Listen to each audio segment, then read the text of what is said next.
Don't do that.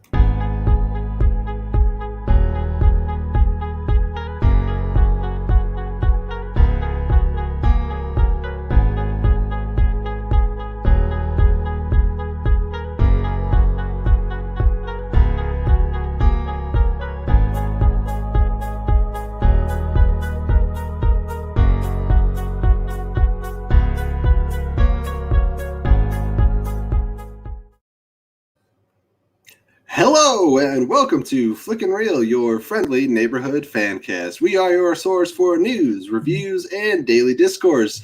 Today will be more of a review, but it'll be some big reviews because this was Nerd Week, if we ever had one. We had the release of Falcon and the Winter Soldier, the first episode going into our second Disney Plus MCU show, and the much awaited, whether for or against, everyone's been really curious about Zack Snyder's Justice League, or the Snyder Cut, which after a 4-year journey of, blood, sweat, and tears from the fans, from Zack himself, and everybody, we finally got the project in its fullest form, maybe at times slightly more overindulgent form, but I brought on with me a very special guest to discuss both of these things, and that is the one, the only, Chris Anthony Lopez. There he is. What's up, brother? You good? Yeah, man, I'm doing great. I'm happy to be here. Awesome. A little sleep deprived, but I know that that's how the podcast life works. Yeah, this is my first stop of my podcast tour for what's today, March 20th. Yeah, I got a lot going on today, but I was just gonna say March. Yeah, just March. Like, it's been a busy month. I see what you got going on over here. You're a busy guy, especially with your movie trivia-ing. You're an awfully busy dude. And man, I'm over here just talking about the things that you're doing on my own show. But we'll get to that later. Yeah, but I'm happy to be here, brother. Sneak some of that in there. I was gonna ask really quick, just because I thought about it. Have you seen Billy Madison? I have, yes. The Adam Sandler classic. When Adam's like, or when Billy's like floating in the pool, he's like, "Hey, what day is it?" His buddy's like, October. that's how I felt when I woke up this morning, because you messaged me last night because our Boy Scout Fox he couldn't be here today, and I'm like, yeah, like I'll do it. Like, what time? And you told me 8:30 PST. I'm not in PST. I'm in CST. So I'm like, oh, okay, cool. Like, I got yeah, I got some time. And I woke up this morning at 8:30 CST, and I thought, oh, I'm late. No, like, she's gonna be mad at me. And no, we're good. Everything's fine. We're all good. With everyone that you work with, because you pop on all over the place online, is that something that you come across a lot? Is like you're like the one guy that's over in like Central, and everyone else is like Pacific or Eastern. That's how I am with what we do on Watt. Like, all of my other Watt homies are in Eastern time. So I'm over here an hour ahead, and when we plan things, like we had some things planned as a group, and they'll tell me like, "Oh yeah, we'll start at 7." Yeah, 7, and it will be 5 o'clock for me. I'm like, "Well, no shit, I got that thing to do like at 6 because that's not 7 my time." But right. It's more so the PSTs because y'all are ahead of me. Like, it's earlier in the day for you, and like I feel bad like if I hold you up. And I'm like, wait, no, like that's like I've been late to things because of PSTs, and I'm like, I'm not proud of it. All the PSTs got you PTSD, right? Yeah, I got PTSD for the PSTs. All of them. Dude, go off. Let's get a beat going. So, like, Chris, we're rocking. Thank you so much for coming on the show. We're going to talk about a little bit of this section right here. A little bit of that. If you didn't know, this thing means a lot of different things to a lot of different people. And we're going to talk about some of the subtleties in the show and some of the really important messages and how we feel that it's going to be carried forward in the show. But overall, just before we start our breakdown, what did you think? What were your feelings after watching the first episode? My first thought after Falcon Winter Soldier ended was cool. I thought it was really cool. I love that I love the route they're taking with these shows. Yeah, Matt, I'm trying something new today. This could be me all day, dude. But I like the route they're taking with this show. They split up the two protagonists and they showed us what they're doing post Endgame. And I like how they're fleshing out this world even more so after the events of Endgame. Because WandaVision did that for a little bit, and I'm not going to spoil that for anyone who hasn't seen it, even though there aren't too many people who haven't seen it. But Falcon Winter Soldier, we're humanizing these heroes that we've become so fond of and accustomed to over the last God knows how many years. 7 now? Because they both, well, no, 8. No, when was Bucky show? He showed up 2011, so 10 years for Bucky. Yes, math. And yes, 2014 for Winter Soldier. Yeah. Yes. Well, or at least for Sam. Falcon. That's in Winter Soldier. Yes. Yeah, there's a this and there's a that. Like, guys, we are professional AF. We know exactly what we're talking about. But but we spent so much time with these characters, and we got to see them in their natural habitat and what they've been doing outside of punching and kicking and flying. And I really like that. It's a slow start, but it's a good slow. We don't need to jump into action, but although that's how the episode started, but the whole episode as a whole, it's setting the groundwork for what we're going to get out of Sam and James Buchanan out of the out of these next few episodes. And did you have a preference? Because I didn't. Upon first watch, I didn't, and then I watched it again. Did you have a preference as far as whose background story we really got introduced to in the episode? Oh, like who we got more of? Well, yeah, it's just like which one did you feel yourself diving into more interest-wise or a little more invested between Sam and Buck? I love what they're doing with Bucky and how he's still lamenting over his time as the Winter Soldier. But I love seeing Sam Wilson and his family. Because what do we know about Sam going into this episode? That he was part of the Air Force. Yeah, he was part of the Air Force. Rescue. He was part of Para. He lost his partner in action. Riley. I'm just getting all my trivia ready. So yeah, get it. Yeah, just keep going. If this is you studying for future matches, then okay, great. I'm glad I can help you out. Thank you. But like he lost his partner in pararescue, and he's just trying to figure out a life outside of that. And now we're seeing his familial life and how they're not doing the best either. So like I kind of dug that. I really did dig, and plus I love Sam Wilson as a character. I love what Anthony Mackie does with Sam Wilson. Don't get me wrong, I still love Bucky Barnes. Like, I love what Sebastian Stan has done. Like just because you have a preference wasn't saying the other one's trash, but I think there's Bucky is trash. No, they explored two different things for me. I think Sam's story was exploring the overall aftermath of the blip on. Or the snapping, whatever you want to call it, on families and the world at large. Like you can even see, skipping a little bit ahead to the end, what America's going to do after after the tragedy. And whereas Buck's was a much more personal story. I mean, granted, we explore Sam's personal life, but I feel like Bucky was focused solely on Bucky. So it's kind of two different explorations of what happens moving forward when we don't have a Captain America, we don't have an Iron Man, the Avengers are more or less kind of disbanded and separate. And it's funny watching people refer to Sam like twice. It's like, it's an Avenger. I'm like, you know what? He's about what's left out of some of the core people. Yeah, before Endgame, obviously there are a bunch of heroes that will inevitably make up the Avengers, but the world doesn't necessarily know that. And they saw Sam, and he represents something to them, and he's like, "Can I get a picture?" Like, because who wouldn't be like that?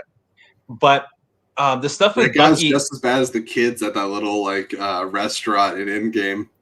It's like, but Hulk, he received it way. It's like, yeah. I want to emphasize the idea of grief and how Bucky's dealing with it, because he feels bad for the things that he's done as the Winter Soldier. And on the list of things I thought I would never care about, I thought I would never give a shit if I'm sorry, I don't know if I could cuss on this. You're fine. I don't have enough people to worry about it. Okay. But I didn't think I'd care about who the Winter Soldier has taken victim. over his time.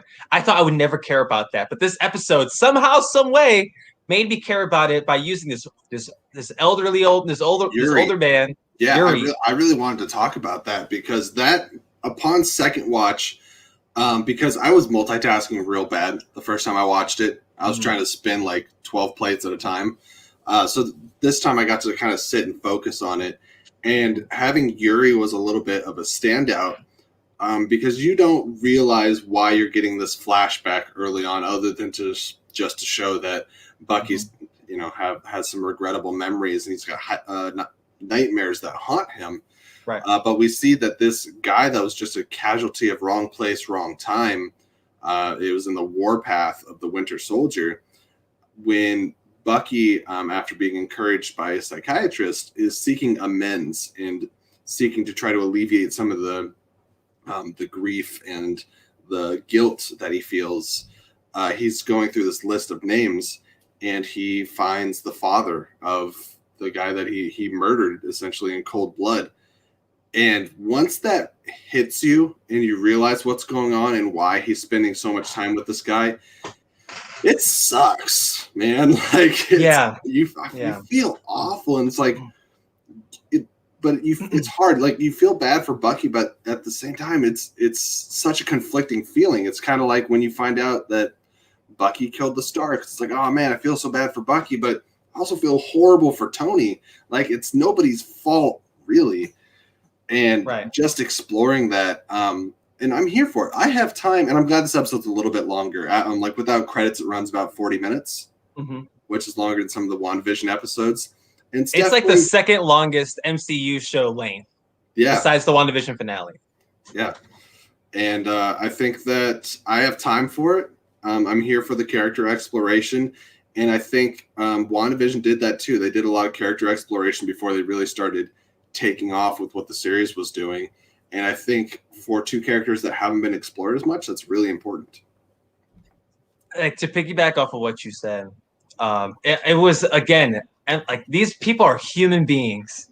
And I didn't think when these MCU shows were pitched to us, a little did I know they would be solely about mental health and dealing with our families, like, and our problems that are within our families, I should say. And how relevant for the times that we've been having. Right. Like, and the whole, like, WandaVision, obviously, like, I mean, both these shows are all about these super powerful beings who can do incredible things, but they're human at the end of the day. And WandaVision did such a great job of that. And I think Falcon Winter Soldier would take that baton and run with it. And the stuff with Bucky's so interesting. Like, not only was he trying to move on with his life and be a human being, I don't know how old he said he was, 126? 106. 106, thank you. Like, when he said he was 106. And ready for the trivia that's not even going to happen with the show. For like right, years. Not yet. You don't know that. You don't know. But like, he was trying to, flirt with the girl at the restaurant and stuff. And dude, that girl drove me nuts because, like, I mean, aside from the fact that, pretty girl, I was like, I swear I recognize that face. And so I went to IMDb. No idea who that is. Yeah, like, she looked familiar. I'm like, no, I don't think I know who that is. I was thinking, do you ever watch Kim's Convenience? No, I have not. I thought it was the girl from there. Well, it's canceled now, just like most good things on Netflix. Go ahead. Sorry about it. Word, no, you're fine. But I'm like, I didn't know I'd care about seeing Bucky in his love life or his lack thereof. And that's interesting. And we folded into the fact that he's trying to meet up with this dad of a victim that he killed, and he's trying to close that door and admit to his faults and say, like, yo, that's not me anymore. I'm James Buchanan Barnes. I'm just a guy. And adorable. I'm a guy with a metal arm that I have to hide with gloves before people start raising questions. Making amends as he gave, like, intel to the police for this, like, not retired, but this, like, pre-existing Hydra agent that had gone on to do other things in politics and stuff. So he got her captured and stuff, but he did his rule 3. He walked up there and I was like, I am no longer the Winter Soldier. I am James Buchanan Barnes. Yeah. It's like, I'm not, and no one's going to get hurt as he clocks the guy in the face with his arm. That was the good arm too. That was the Wakandan arm.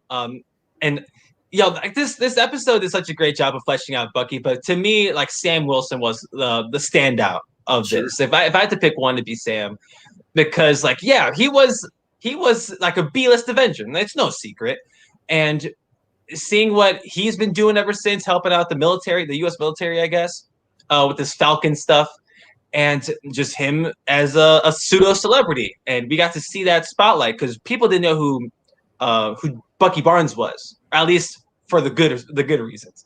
Right. But Sam represents the good Avengers, like oh hey, like that friendly face, and he's getting recognized in all these different places, and he at the end of the day has problems with his sister because they want to move on from the life that their parents had, and Sam doesn't want to let that go because that feels like after all this wizards and like magic and aliens and stuff, he wants to come home and hang out with his nephews and his nieces. He wants to talk to his sister, and she wants to move on from the life that he used to have before all these Captain Americas and Iron Mans got into his life. And it's like them going to the bank, and although he's a superhero, he got denied a loan because these people are people too. Like they humanized them. That they brought up. It's like, listen, the banks can't do what they used to do because we went from half a population to twice the population in a day. Can you imagine right now if we went from the population on the planet right now? Like, it's different because they halved first, but just imagine twice the amount of people tomorrow, the effect that would have on the economy. Yeah, like I can't even begin to fathom what that means. I mean, that's just more stimmies.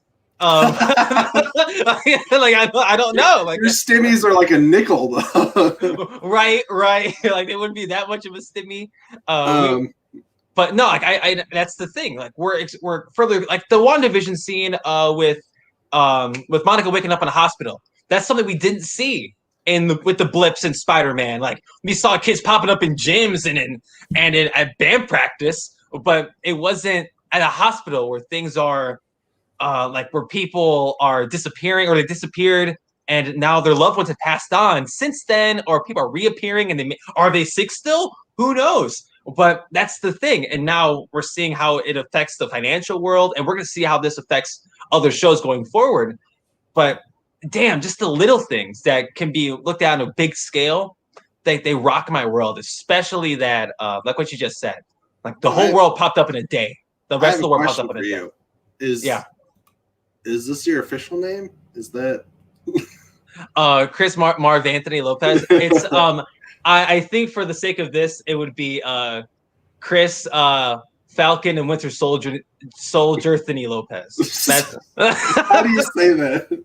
Falcon and Winter Soldier Anthony Lopez. Like Cap Anthony Lopez. It'd be Capthany. Like you got no space. That's too much work. Right. Something else that I want to bring up that was really cool about Sam's story specifically is we got two mostly unexpected cameos.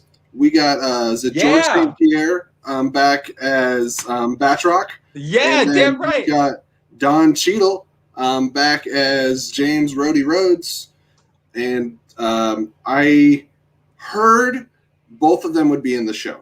I wasn't expecting episode 1. Right. Yeah. And it was cool to watch because Cap's got a certain style of fighting, obviously. But watching Batroc take on Sam as well was really entertaining. And I just love the evolution of what the wings can do. Because I got to be honest, you take Falcon, it's one of the lamest heroes in comics. I mean, he's just a guy that can fly. He has the wings. Yeah, he's got a horrible suit with like his little man tiara, and he's got an actual bird. And I'm like, bird. You're the worst. You're the worst. And I remember there were so many reasons why when Winter Soldier came out, I was concerned. They're like, all right, we're getting the directors of Community and you, me, and Dupree, and we're going to do the sequel to Captain America. I was like, oh, no. And then it's like, we're going to have a few different villains in this. We're going to have Batroc the Leaper, who I was not familiar with, so I had to go on my Google.com, and I said, what the hell is this? He's the guy that jumps high. Yep. And then we're going to be introducing Sam Wilson, the Falcon. And I'm like, oh, no. Oh, no. What are you doing?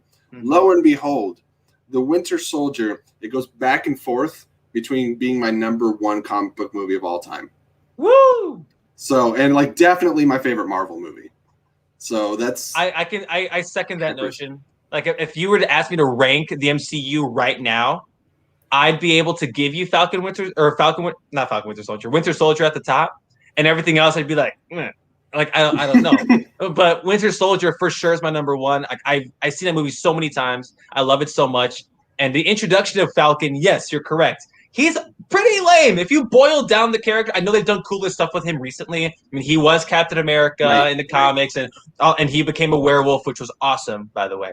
But like as like a base hero, he's like, come on, like what's he gonna do? But they've done such a good job with him in the MCU, and maybe it's because it's Anthony Mackie and his charisma that he brings. Like he's a scene stealer. He has so much charisma, and he's a supporting guy. But now he's the lead or co-lead of a show. And like you're bringing in this hero, and we see him fight Georges St. Pierre. It says Winter Soldier Endgame flip flop for me, and it's kind of like two different things. One is like I had to say standalone because there's so many other people in it, but it is like a solo film, and then Endgame's like just one of the big event films. So like, is Endgame probably the best event film in Marvel? Yes. Is Winter Soldier probably the best solo character focused film? I say yes. I'm more of I'm more of an Infinity War person, but and Connor Breedlove, I'm gonna see you later, brother. And maybe if only like Connor's one of my Watt homies, so okay. If only Connor and I. Thanks for coming over and joining the show. Make sure to click the subscribe button. Connor, maybe we'll have to revisit that discussion later on a different show on Watt, but we'll see. We'll talk about that later. But no, like Winter Soldier to me, like is the top of the top, and at least of the MCU to me. And the fact this is a spiritual sequel to that. Like we're getting these characters that we all fell in love with, unless you fell in love with Bucky in First Avenger. Spoiler alert, I didn't. Like I wasn't the biggest fan. I liked the changes they made. Like I wasn't immediately super attached to him. But I know that Bucky was basically the Robin to Cap in the comics, and what they did was a much improved incarnation of the character. Yeah. So the stuff that they've been doing with Bucky, especially like in Civil War and stuff, where they showed us that he killed Tony's parents. Like I got into an argument this past weekend about like if you were Tony, would you like? It's like I'm like, yo, I'm not trying to have this discussion because I'm the guy. That's like, it's like I think Bucky or not Bucky. I think Tony overreacted, but I get the other side. But at the end of the day, I do. Whoops, that was an accent. Sorry about that. Yeah, look at that boy. I don't know what that's all about. I don't know what that is. I didn't spend 4 hours of my life dedicated to anything that is, but. To the show, to the cameos, right? Georges St. Pierre as Batroc the Leaper was a fun surprise. I saw that he was going to be in the show, but I didn't think we'd get him this soon. Did you have subtitles on when you were watching? No. I had subtitles on for the other thing we're going to talk about today. Can I tell you what's funny? So, Batroc, I don't remember if they say his first name in Winter Soldier.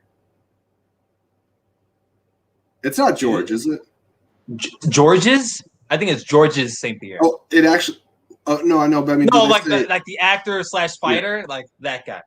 The reason I bring that up is because it says like something about like George's grunts in the subtitles instead of Batroc, and I was like, what?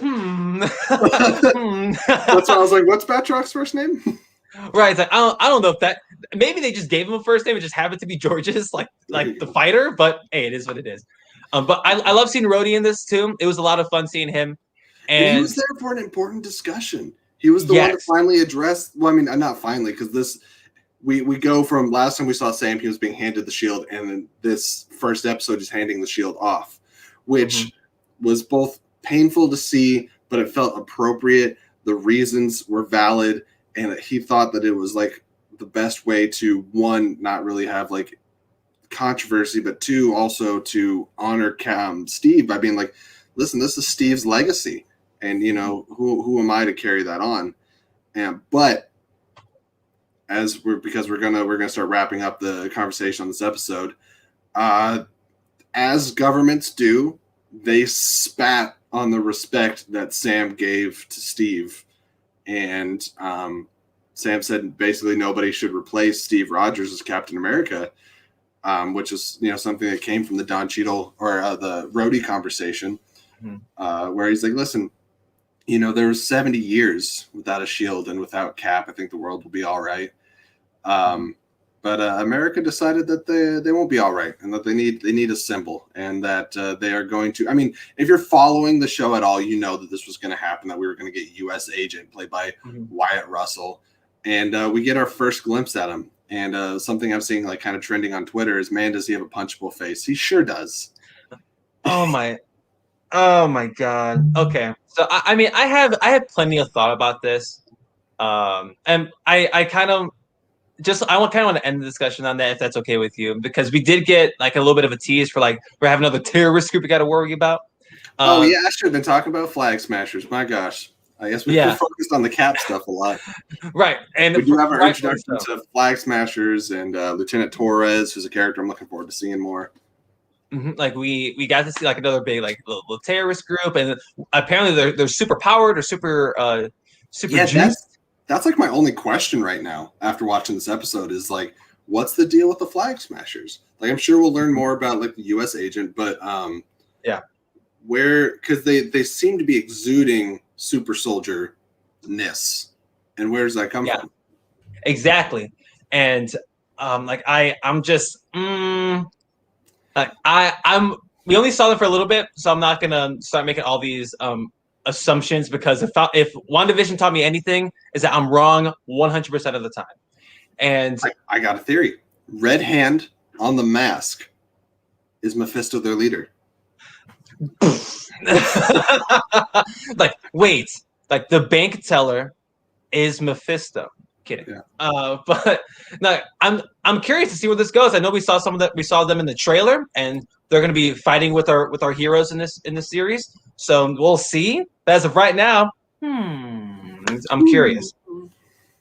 But to go to the U.S. agent reveal, that's how they ended the episode, and oh my God, what a slap! Paying attention. He's got some eagle eye going on. Now, is that just a reference to Steve or to things to come? Maybe both. It may be both. Connor, I think you're onto something, brother. A bit of both. I mean, we saw in Civil War that there were other Winter Soldiers. Bucky wasn't the only one. So maybe the super soldier serum had to be recreated. Plus, someone probably had the gall to recreate it after they saw what happened to Steve Rogers / Captain America. And being on ice for all that time, it's like, yo, let's try to do it again. I mean, that's what Hulk. What's it called? That's what Hulk was doing, yeah. But I think, and which also makes you wonder, Bucky is not just Metal Armstrong. He seems to have some super soldier elements as well. And they said that they did experiments on him. That's how he survived the fall. Zola did experiments. We don't know what that is. Is that with another version of the serum? Because there wasn't a lot. There was like one perfected serum, and it was used on Cap. Anything that the Red Skull would have had would be a tampered or inadequate serum. So who's to say really what's happened? Or but Flag Smashers don't seem like they would have come from Hydra per se. They're just kind of like anarchists. I kind of hope they're not Hydra. Like, I don't think they're, because Hydra, for all their flaws, they wanted to just kind of like control everything and have peace, but these guys are like, no nations, no borders, freedom. They want they want like the 5 years that we saw during the blip, like they want that to keep going. Like they don't want the world to revert back to what it was. So like again, that's an interesting foil, or that's an interesting detail. It's like, oh, like that makes them different. Great. Because I'm tired of Hydra. Like, let's move away from that. And I was hoping that this show wouldn't get into Hydra, but who knows? There's still 5 more episodes. Well, Bucky did say, "Hail Hydra." Right. I mean, and I was like, again, like we're gonna do this again. And I know Connor in the chat popping up with Zemo. Zemo's introduction or Zemo when we do see him, it's gonna be interesting. And we his haven't got dynamic. to look at Zemo. We haven't seen Sharon yet. There's a lot to be explored still. Like, why is Sharon on the run? I want to know that type of stuff. She helped Cap, and but that was in universe like 7 years ago. But if Ross is still around, or who knows what they're trying to do, if there's any residue or residuals of the Accords or what, like if she's. But I mean, Bucky got pardoned. That's what I was just about to say. Bucky got pardoned for a lot worse than what Sharon did. So why is she on the run? That's a fair question. And I mean, we'll see. But Sam's reaction to seeing U.S. Agent was my reaction to seeing U.S. Agent. I was like, you feel dirty. It feels gross. Yeah, I'm like, oh my God. Because I don't know the guy's name, but the guy that's not Rhodey at the Smithsonian said, "You did a good thing, Sam. You did a good thing. Giving up the shield." And then like the next day, they're like, new Captain America. And it's this vanilla, like plain white dude with the long smile. And he's like, "I'm Captain America now." And it's the shield. And I was thinking to myself, oh my God. And two things. Have you seen Wyatt Russell in anything? Not to my knowledge. Overlord is a fantastic film. That's one I missed, bro. It's so good. It's so good. He looks a lot like when he's got the mask off and stuff. He resembles like Jason Clarke a lot. Okay. But Jason Clarke has a punchable face too. He absolutely does. But he was fantastic in that movie. Also, Kurt Russell's son. So this is the son of Ego. Huh. As the new Captain America. Like Chris Pratt's not the son of Ego? But the plot twist. I hated the reveal. I mean, it was a good reveal. Like, and I'm glad they did it. But just vomit in your mouth. Right. Are we gonna get into the whole like we didn't want you as Captain America conversation? Like that's the thing. Like, are we gonna have that discussion now? Talk about current events. Like, I mean, if Marvel wants to not be deemed formulaic and basic, they have to shoot for the fences sometimes. And there was like hints of conversations that may or may not happen later in the show, like when Sam's talking to Torres. And he says, "Listen, anytime it gets better for one group, it gets worse for another." And I was like, "Sam, I know what you mean. I know what that means. Like, I know right where you're going. And if people are uncomfortable with this conversation, great, let's have it." Exactly. Like, it shouldn't be uncomfortable because, I mean, we're watching. Way to do it, though. Marvel, like the biggest thing in the world, bringing in the hugest audience is like, all right, you shits. Now that I have your attention, like let's talk about conversations. Yeah, right. Let's talk about hate crime. Let's talk about all the injustices in the world because I have you here, and you can ignore it on your social medias all you want. You can ignore your friends and family, but I have your ass in this seat, and we're going to talk to you. So, I mean, it's like, yo, like if you don't like the conversation, then great, don't watch the show because I guarantee that'll be a thing going forward about why Sam wasn't the guy to take up the mantle. They had to get another dude to get it. John Walker. We're like, why him? Why that? You got me on the trivia on that one. I was trying to remember his name. I was like, it's like what? Basic white guy. Yeah, John Smith. No, John Walker. Like why? Why him? Right. It's like why him? John Walker, Texas Ranger. I haven't seen the reboot on CW. I can't comment. I'm not going to. Yeah, hard pass. But they revealed the new Cap. And just the betrayal that was on Sam's face. It's like, oh my God. Like they did that. Like they told me it was a good idea to give up the shield. And the next day, you have a new guy becoming Captain America. And now they're gonna parade this new guy. We need a hero for America. Like, do we? Do we need a hero for America? It's not like Mexico has Captain Mexico. Like it's not the move, you know? Like, and it's gonna get awfully corrupt. The show's gonna get really political. I mean, Captain Soldier's like that. I agree with Connor here. Says I just really hope they don't do the government agencies actually these bad guys again. I think I hope so too. I think the government can make mistakes without being like some kind of secret organization of assholes. Right. Like they could definitely be like, oh dang, we messed up. Like, I mean, look at Thunderbolt Ross. He's a bad guy, but he's not a bad guy. You know, he's not your antagonist. He's just a morally person. Yeah, he's not Alexander Pierce, but he is a dick. Yeah, so, right. That's yeah. I agree with Connor in that. So, I mean, do you have any final thoughts about Falcon and Winter Soldier? I think we covered a lot of the ground there. Mm-hmm. Better than Hollywood. I can't wait to see where the show goes. We're gonna have some rough conversations. I really hope they pull the trigger on this conversation about why they didn't pick Sam to be the replacement. And I'm not saying it should be a race thing. Like, I'm not saying just because of what you look like, but I want them to actually have that discussion and maybe lean into it a little bit, but not overtly say it without it sounding campy or corny or forced. There's lines that you can read between when he says that, you know, this shield or like these colors mean a lot of things to a lot of different people. That's not all good. Right. Not all of that is a positive. And that's what I picked up on from that line. I was like, yeah, no, America's not all peaches and creams for a lot of different skin color, ethnicities, other countries. So, you know, having the great guy that Steve Rogers was carry the shield kind of helped the image of America. Not just anybody can do that. Because I've always maintained that Cap is more American than America because he represents the potential for the country. Yeah. That's all.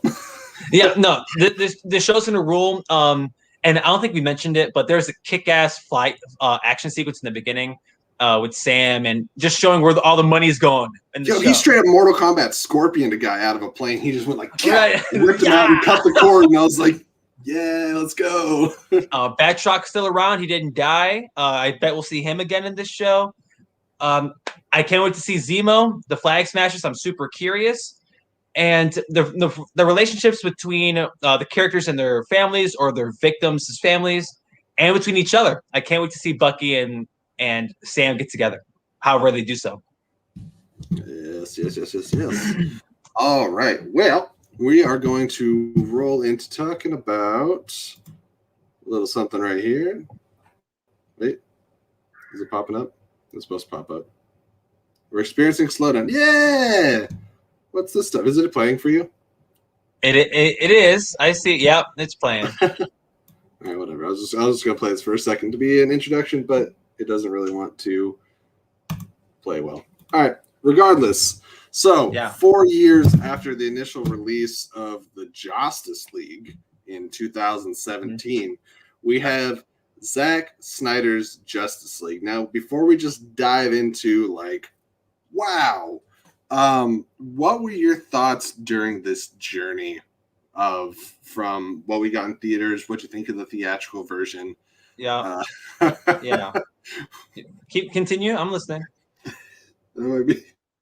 That is probably one of the strongest cosplays I've ever seen in all of my existence. This hurts my face. You were saying? It's hurting my eyes. So I think when I walked out of Justice League, I was in a little bit of denial because I'm such a DC fanboy. Man of Steel is one of my favorite comic book movies of all time. And I walked down. I was like, "That's not as bad as everyone said it was. It was fine. It wasn't great. There was some spotty CGI.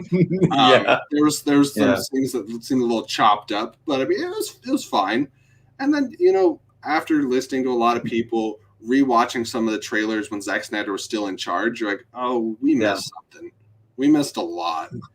But I never really felt like being part of the hashtag release the Snyder Cut movement, because there's just so much toxicity associated with it. So I definitely was more than an arm's reach away from it. But when it actually started happening, I just, you know, I kind of seceded and I was like, okay, it's happening. Let's do this. I will watch it.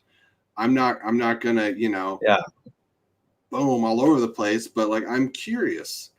I want to see what this vision is, because if there's a better potential for a DC property out there, I will watch it. I watched the Ultimate Edition of Batman v Superman. It's a better movie.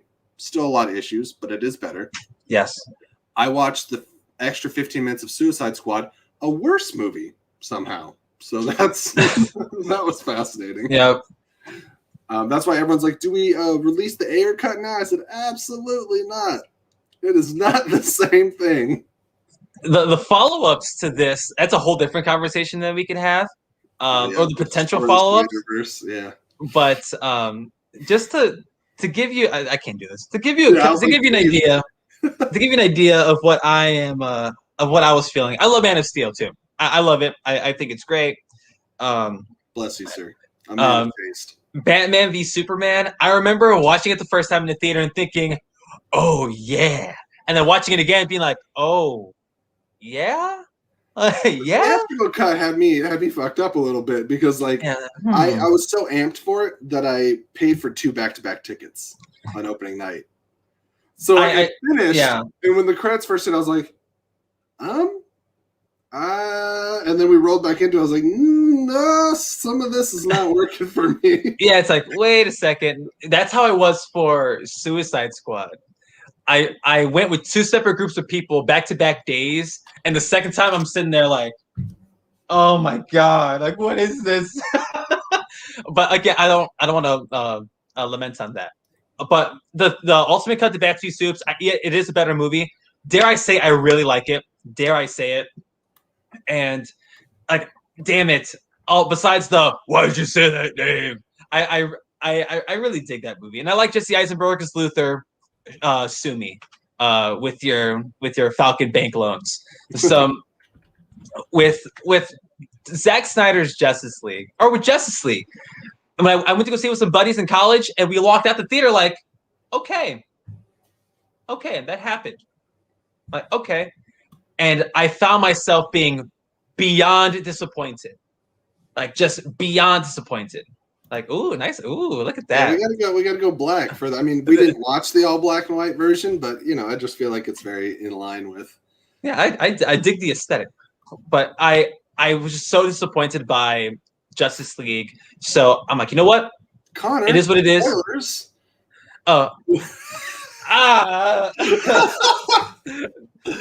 And that's we'll get to the nightmare stuff. We're gonna get to a lot of stuff.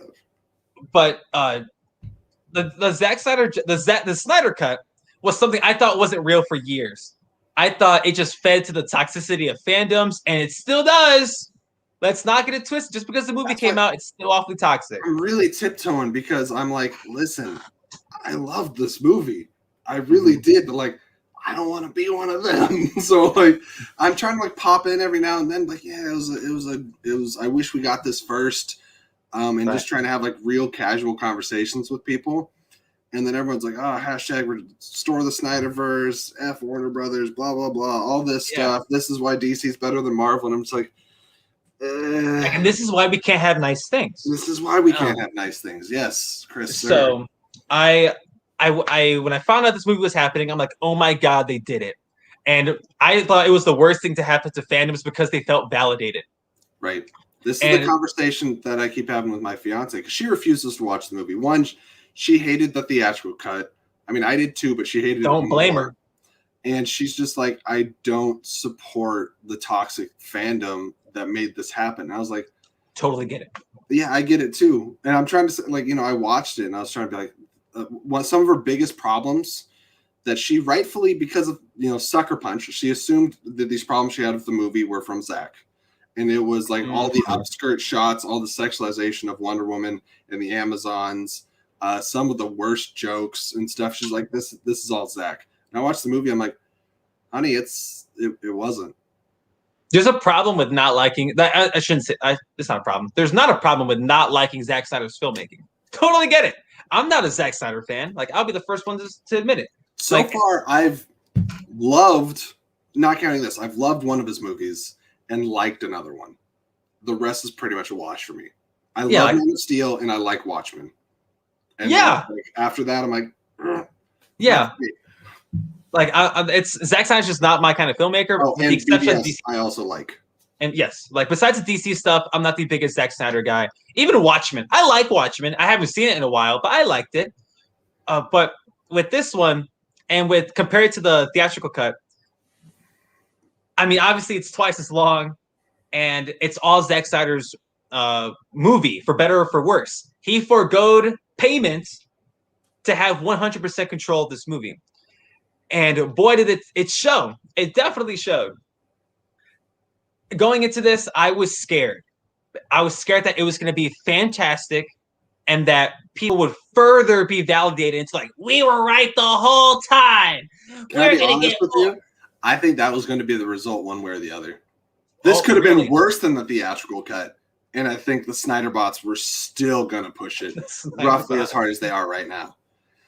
And that's where I find myself as being in a real rough spot, because like if I tell people that I like this and I would love to see more of it and I want a Justice League 2, they're like, oh, you're just, yanking on Snyder's horn. I'm like, I'm not. That's not, legit. It's not perfect. Few things are. For me, I in my head, I've compared it to Avengers Age of Ultron, because I like Age of Ultron more than most people do. Likewise. Yeah, like it's not perfect. There are flaws in their movie. There are some things that are shoehorned in there. There's a lot of like taking priority for setup more than what's actually at hand, and a little bit of studio involvement. But overall, very enjoyable and a solid film. And that's kind of how I felt about Justice League. This one? Yes, this one. Okay, this one. No, the theatrical one, Iron Man 3. Dude, and Jesse, like we're on the same wavelength for everything but Iron Man 3. That's fine. It's fine. It was just a little throw a trigger in there. A little wrench in the cogs. One day we'll have to discuss that film, but not right now. Not right now. Because 2-hour conversation. Exactly. Going into Zack Snyder's Justice League, I was scared. I was scared. Like, if this is good, if this is really good, then the Restore the Snyderverse, which has already been a thing for a while now. It's like, oh god, like I'm not ready for the fandom to react to this. And a few friends of mine got to see this ahead of time, and they told me like, oh, it's good. I'm like, damn it, like this isn't what I wanted. So when I finally got the chance, because you want a good DC property, but also you don't want to add fuel to the fire, right? And so, like for I don't want to say casual fan, because me and you are more than casual fans, but I mean for I'll say a rational fan, it's a real tough place to be after watching this movie. And it's confusing, like for folks who aren't like in the know. Who are we? What's going on, Brian? Yo, like Age of Ultron, I refuse to hear any slander about it. Is it great? No. Is it good? Yes. It's not the first Avengers though, but it's Joss Whedon still. I'm not gonna comment on the guy himself. Yeah.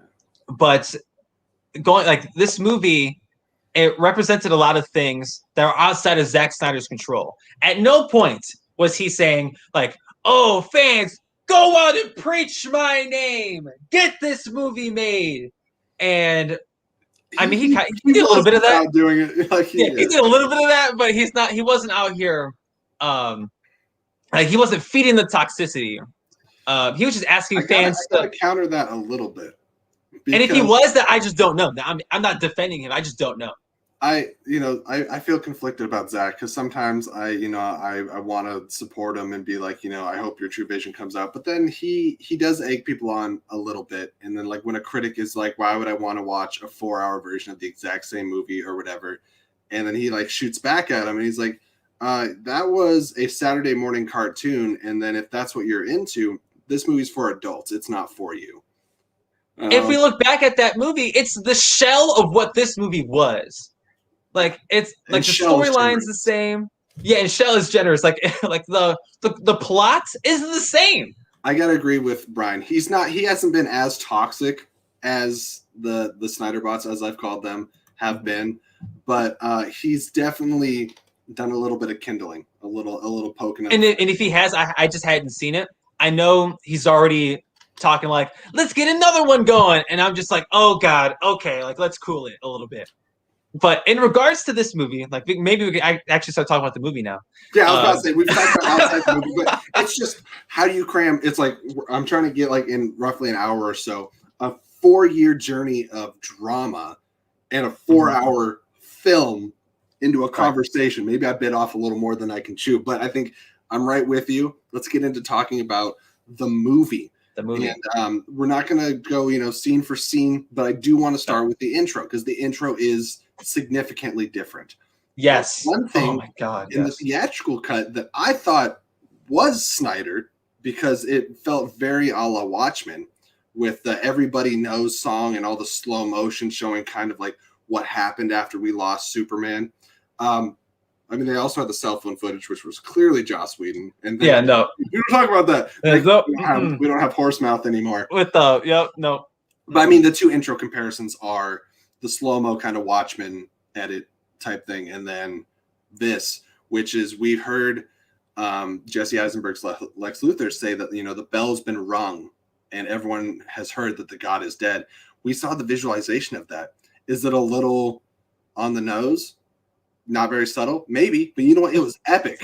It's not subtle at all. I'm sitting here with my buddies and we're all like, this movie is metal as hell. Let's go. And it just shows like the shockwave ripple out through Atlantis, through Themyscira. Yes, thank you. And then it wakes the mother boxes. Whereas before, I think that was mentioned, but it wasn't clear. There's so many things that were like either offhanded mention or like fill in the blanks with the theatrical cut that are explained, or even if they had to, over-explained in this movie. Like there's not a lot of lapses of information in this. Is a little exposition heavy, sure, but when you're doing a 4-hour cut of something that's almost a mini series, I feel like you can get away with that. And I forgot who said it. I think a few people have said it by now, so I'm not going to take credit for this. But I've heard folks say that the Justice League movie is what we would get if you asked Zack Snyder to make this 4-hour cut 2 hours. Sort of. To an extent. Because to an extent. Whedon also did a lot of reshoots, and several of them completely unnecessary. Like he brought back actors to reshoot films that already existed because he wanted different lines of dialogue in there. And like pretty much across the board, they're all worse, with the exception of a lot of people are remiss that they enjoyed that line of Batman talking to Barry and saying, just save one. And then that's since him. And a lot of people like that. Myself included. That's what I did too. I liked too. Although I really liked what they did with Flash in this movie. So that's like 1 for 10. For the most part, everything Josh added was off. There were very conflicting tones. I dug the, and maybe this is just my own personal preference. My favorite part of Justice League was the end credit scene with Flash and Superman. It felt totally off to include that in this, which I totally understand. It would have worked if you had a Joss Whedon Justice League movie, but that's not what we got. Exactly. We got the remnants of a Zack Snyder 4-hour epic, recut, repurposed by Joss Whedon. You couldn't have two more different directors. And we keep saying that this 4-hour thing, like, I don't know about you, it felt like 4 hours. It didn't feel like 4 hours for me, but it did feel long. It felt like Lord of the Rings long. And maybe because I took breaks. Like I took breaks in between. Like I watched the first 2 parts and then I took a break and then whatever. But I'm over here sitting down right here watching on my TV behind me. Kind of breed love. It would probably been 3.5, which is fine. Who cares? Endgame proved it can do 3 hours superhero. Yeah, totally. There's some things you could have cut out. I think you could have gotten this down to 3.5 hours, and I think it would work pretty much as well. You take out some random girls singing about Aquaman and sniffing Jason Momoa's sweater. You take out some awkward Flash moments, and I think you're slowly clipping it down. Yeah, a line of dialogue here and there. Like the runtime. And I'm not saying it's my biggest critique of this movie, which actually now I think about it, it is. Because I don't have too much bad to say. Like I really enjoyed this movie, and the intro. To go back to what you were saying, it set the standard for like that's what happened when Superman died. Oh, okay. Like the whole world found out about it. Like they knew something was wrong. The mother boxes woke up, and that's when Steppenwolf was like, yes. Like, and the mother boxes called out to Apocalypse because they're like, all right, this world's now ready. They don't have a defender anymore. There's no lantern because they kept saying lantern. There's no Lantern here, no Kryptonian. Like we're all good to go. And Kieran Hines actually had something to do in this movie. Right. Oh my god. Like, is he Thanos? Absolutely not. Hell no. Is he better than probably half of Marvel's villains? I'd say yes. Yeah. Because there's some. Is he better than Malekith? Absolutely. Damn straight. Straight. And he was as much as a villain can be a setup for another villain. And even though we didn't get a lot of them, every time we saw Darkseid, I didn't realize how just rock hard I was for Darkseid watching this movie. Like, I can't lie. Darkseid does it for me. And a lot of people are like, oh, well, he looks like a, computer generated whatever or a video game. I was like, listen, Darkseid doesn't need to look like Thanos because they wanted Thanos to look like Josh Brolin and be able to emote. Yeah. Darkseid literally is like a brick wall. He doesn't emote. Yeah, he does. He just does it. Yeah. So I thought, admittingly, when I watched the trailers, I was like, Darkseid looks a little rough. But when you got that aspect ratio going, which we can talk about if you want to, or we can just skip over it, it didn't bother me after like 10 minutes. I stopped caring after a few minutes. I'm like, whatever. I'll watch it. It's not going to turn me off. HD quality on a relatively good sized screen, like 60, 70 inches. I was like, he looks great. I thought he was great. Did it look like I was watching a TikTok on YouTube? Yes, it did. But I'm not gonna complain. I'm not gonna the aspect ratio. Like, who cares? Who cares? But I think Zemo showed up to the chat a little late. Zemo. Maybe we'll see you next week. Yeah. It's like, we said his name 3 times. He popped up. That's right. All right. So yeah, what you were saying, we got introduced to why Steppenwolf comes to Earth. A little more explanation behind the mother boxes. Yes. And because this movie is so long, guaranteed I'm going to get scenes mixed up as far as when they happen, which was another interesting thing. This didn't follow the format of the theatrical cut. Some scenes were happening before and after other scenes in the theatrical one. So it really shows that the Justice cut was a hodgepodge Frankenstein of what we were supposed to get. That's a good word. That's a good way of putting it. It's a Frankenstein of what this movie was supposed to be. It's like somebody just punched a stained glass window and went, "Here you go, Joss." And he's like, first I'm going to barf on it and then try to stick it together with that. Yeah, it's like, can I repaint this and then put it together? It's like, sure. And Warner Brothers like, yeah, go do it. Shut up. Just make us money. And they did it. And Joss is like, well, I'm going to need more time. And they said, absolutely not. The reason we have you coming on here is because we need our bonuses, sir. Yeah. It's like November, baby. Let's do it. November 2017. The weirdest time to put out the biggest movie, or what should have been the biggest movie ever. But whatever. It is what it is. But I love what you said about Darkseid, because Steppenwolf was a great stepping stone. Well, yes, but Steppenwolf was a great stepping stone, and he was really good. And Darkseid didn't need to be emoting because his presence was large enough, and he loomed over this entire movie because we knew something was going to happen. We all Darkseid just by looking at him. It's like, to the general fans, oh, that's the Thanos, but for this, and for us, we're like, oh, this is the guy right here. This is it. We know what Darkseid is capable of. Ask any girl you've ever met. I'll just leave it at that. If Jason Momoa left a sweater at your front doorstep, are you not going to smell it? That's my thing. Come on now. Don't act like you're not. You can be like, oh. Okay, well, actually, I think that brings up a good point, because the credits were rolling as Batman was striding up on his horse in the 16 shots of Bruce on his horse coming up to this fishing. Cut that. You can cut that at least in half. But right. I get that they want to do the credits. I was like, well, if we're talking credits, which were long as hell, by the way. Yes, the credits were done better than in the theatrical cut, because that slow-mo intro was done with the credits. Mm-hmm. This one, they pretty much did the credits with Batman strolling across. Well, you're supposed to show how far he could go. It's I don't know. And they were showing us the mother boxes waking up, and because there's everybody that was in this movie got their name in the opening credits. Everybody. Yeah. My name was in there. Y'all just didn't see it. There was they were showing us a bunch of Themyscira and Atlantis, all this crazy stuff. And just to jump ahead to what you're saying with the Aquaman stuff.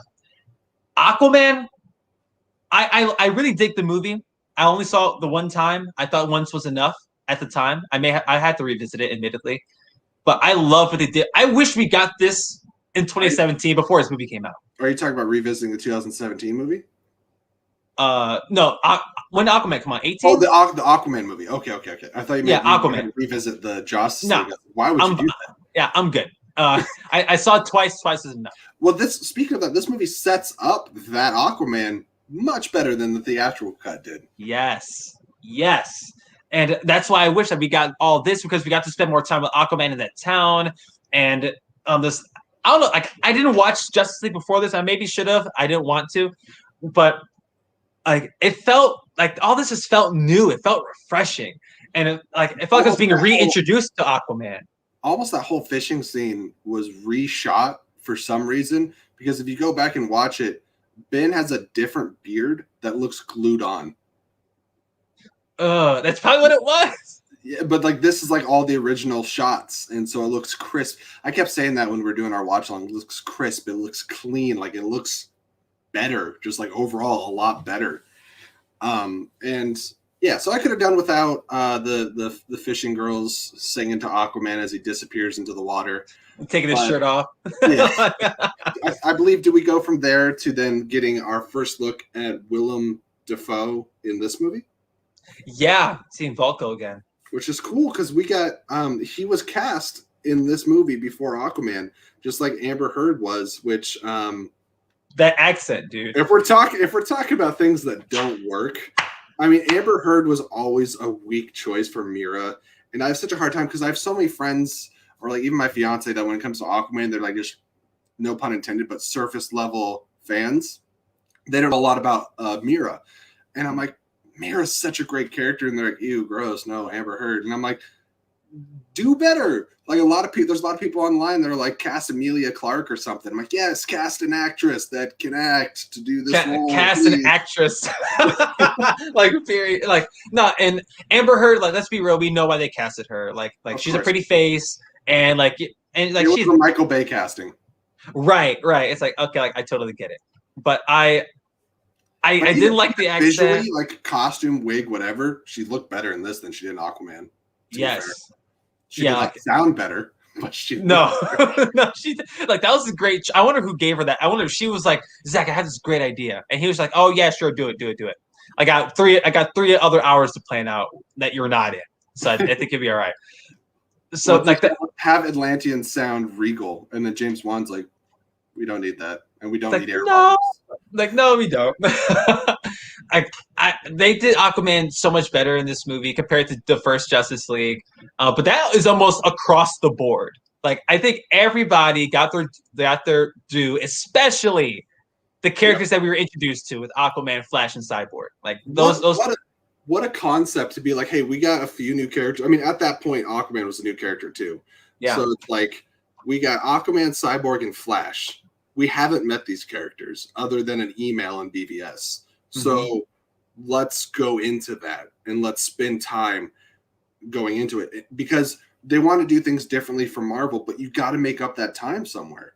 And I think that's what Warner Brothers didn't realize. If you want to take this shortcut and bypass all these standalone films, but you want us to give a shit, right, then you have to have this 4-hour-long movie or 3.5-hour-long movie to play catch up. Like you can't half-ass your introductions to half your Justice League. Right. Which is exactly what the theatrical cut was. The movie ended and you're like, I didn't care about any of that. Other than like the ones I was already introduced to, like Batman, but they did Batman dirty in that too. If I didn't already love Cyborg, if I already didn't love The Flash, if I already didn't love Aquaman, like I wouldn't have gave a single shit about Cyborg, Flash, because they did him so dirty. Like it was so weird.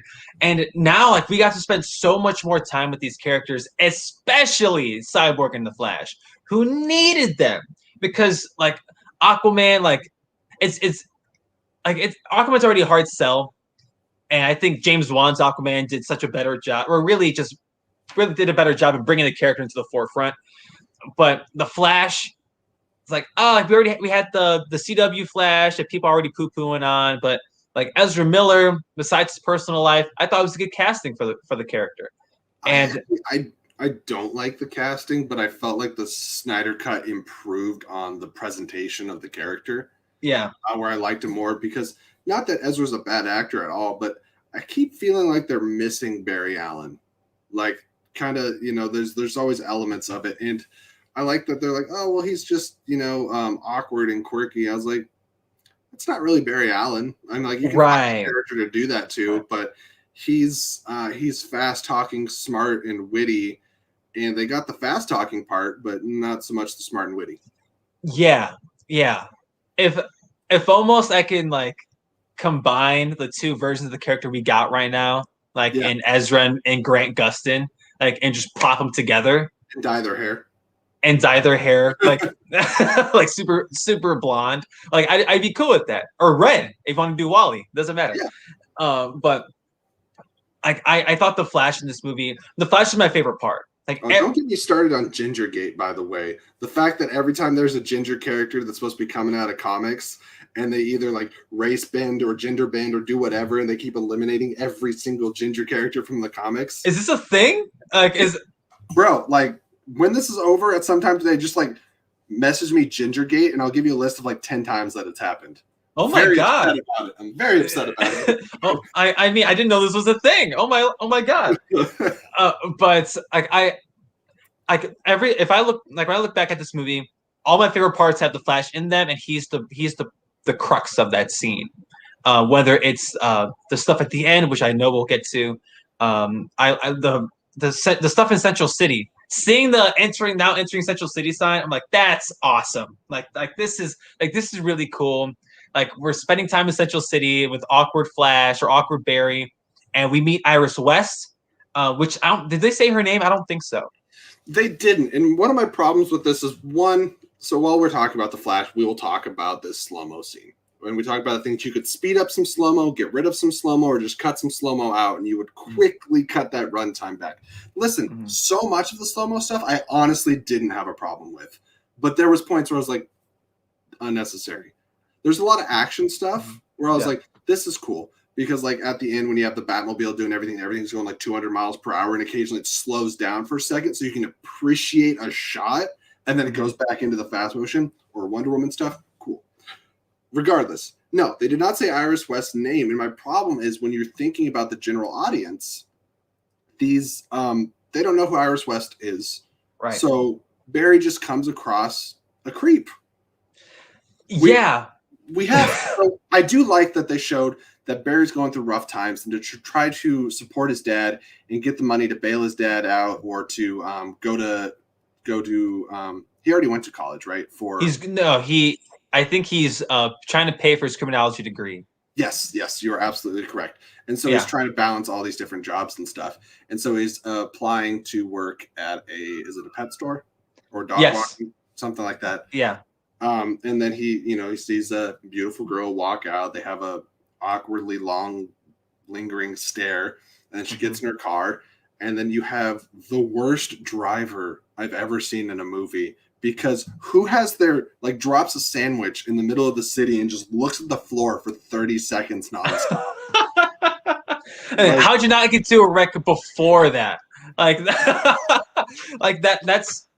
like I totally, and I get it, right? Like I was watching that, I'm like this makes no sense. And why is a big truck like that driving through a big city like this? Easy fix. Give him a heart attack. That too. Give him some time. Just like have him driving, be like, and then he has no choice. He has a heart attack and then crash into her. Right. The sandwich thing. I'm like, no way, man, no way.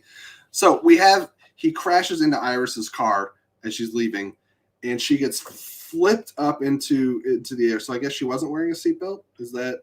That's what it seems like. Irresponsible driver, Iris West. She deserves it then. No, I'm just kidding. She goes flying into the air, and at first, when Barry starts walking and he pushes through the glass, that ripple effect of the glass slowly breaking, beautiful, so cool. Yeah. And then he gets through the glass. The movement on this kid is one of the worst things I've seen in cinema. He has this awkward wiggle walk where he's kicking his own butt as he runs. And I just feel like I just feel like they should be playing that like goofy British music, like no, no, no, no, no, no. Playing some Benny Hill, dude, and he's just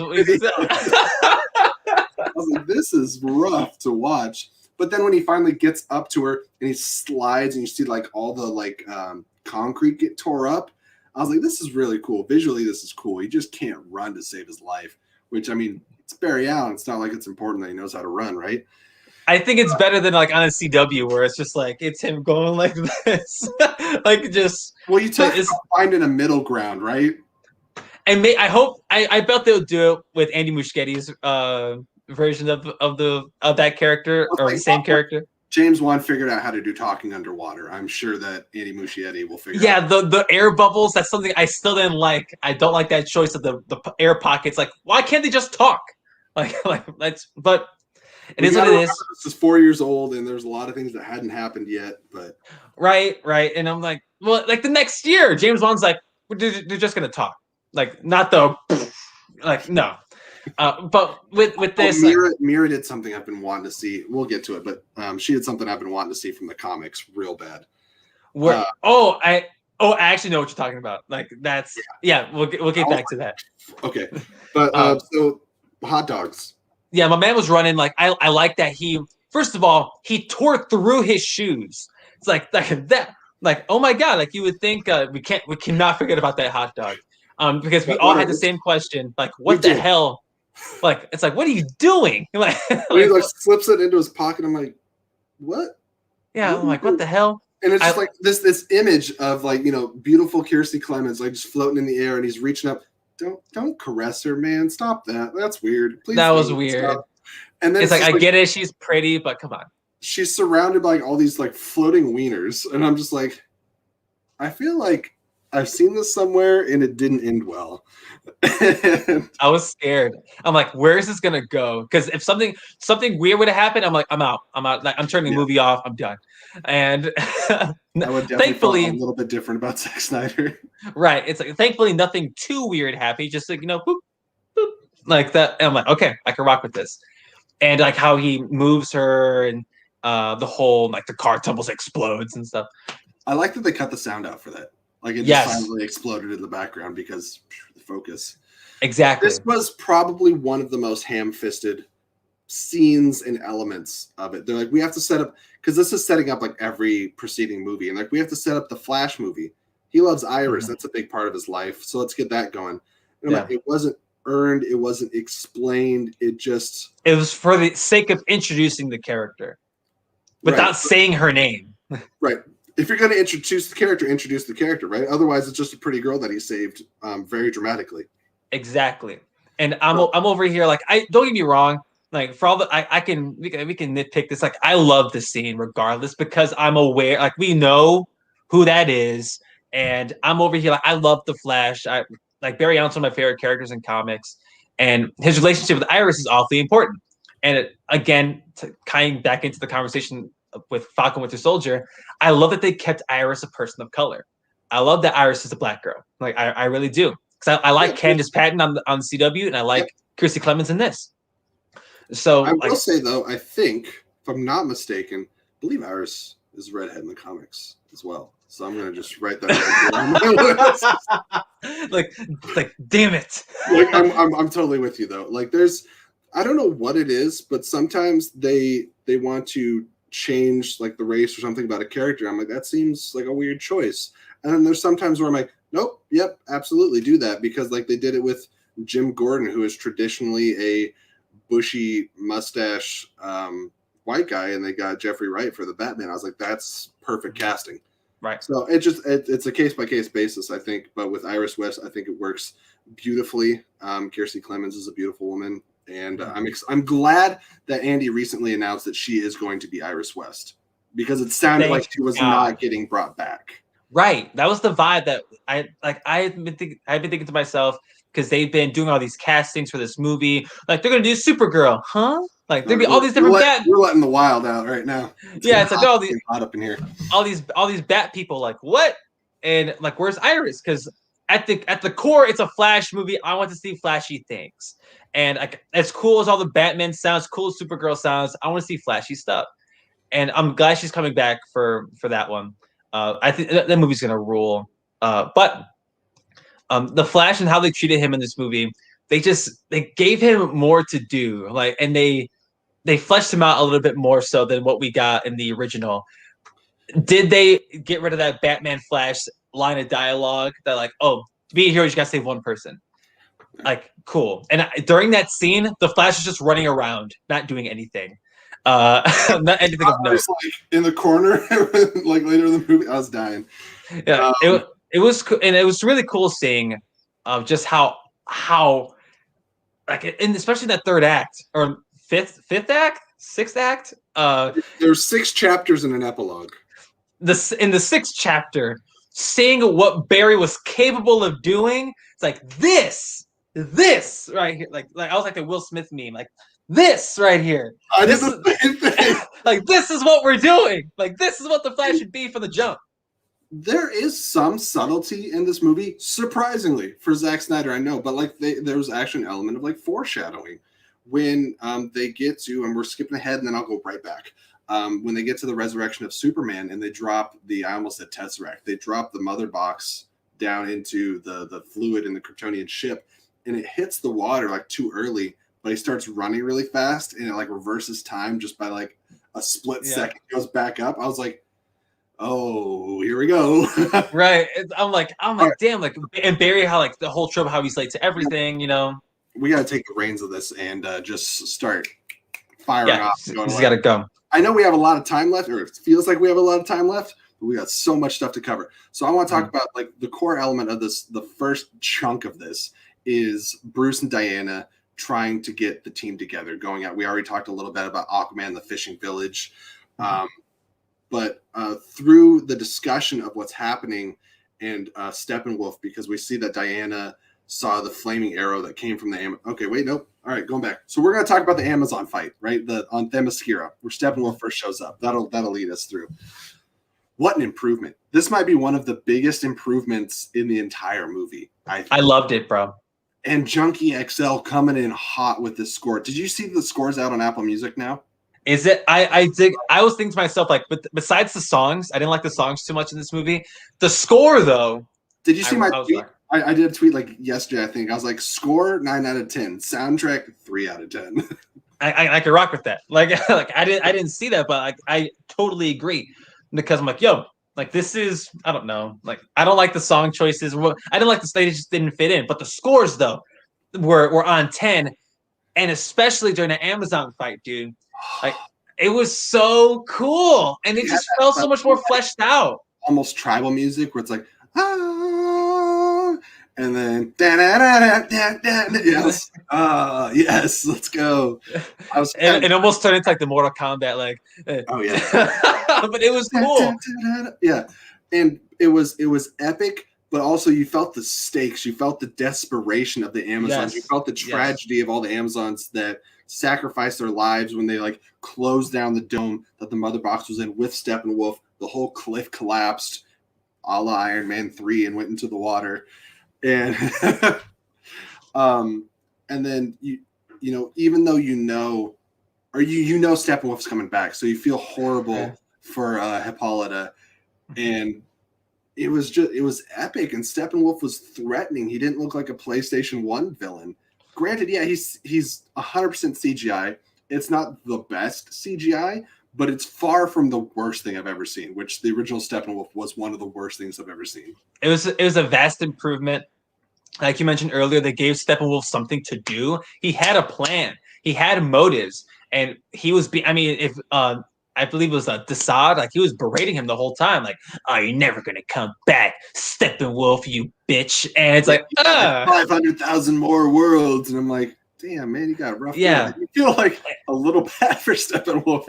And Steppenwolf is out here just like, he has drive, he has motive, and the whole Themyscira stuff. And like you said, like, Steppenwolf's not put down, and he jumps out. Oh no, I think it's the parademons. They come out first, and Steppenwolf's like, with this.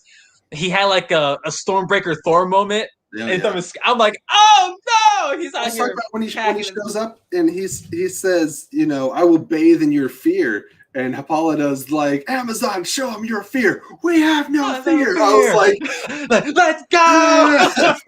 This movie was hype in a bottle, bro. Like from start to finish, it was just that. hype. If I could take that scene and like inject it into my bloodstream, I think I'd be able to run through a wall. It's like, let's go. I just right here through this wall into my living room, just like I'm the juggernaut, bitch. Yeah, because like it was so dope, and it like I know we got Wonder Woman that same year back in 2017, and I thought Wonder Woman, it's great, and the Amazons in that movie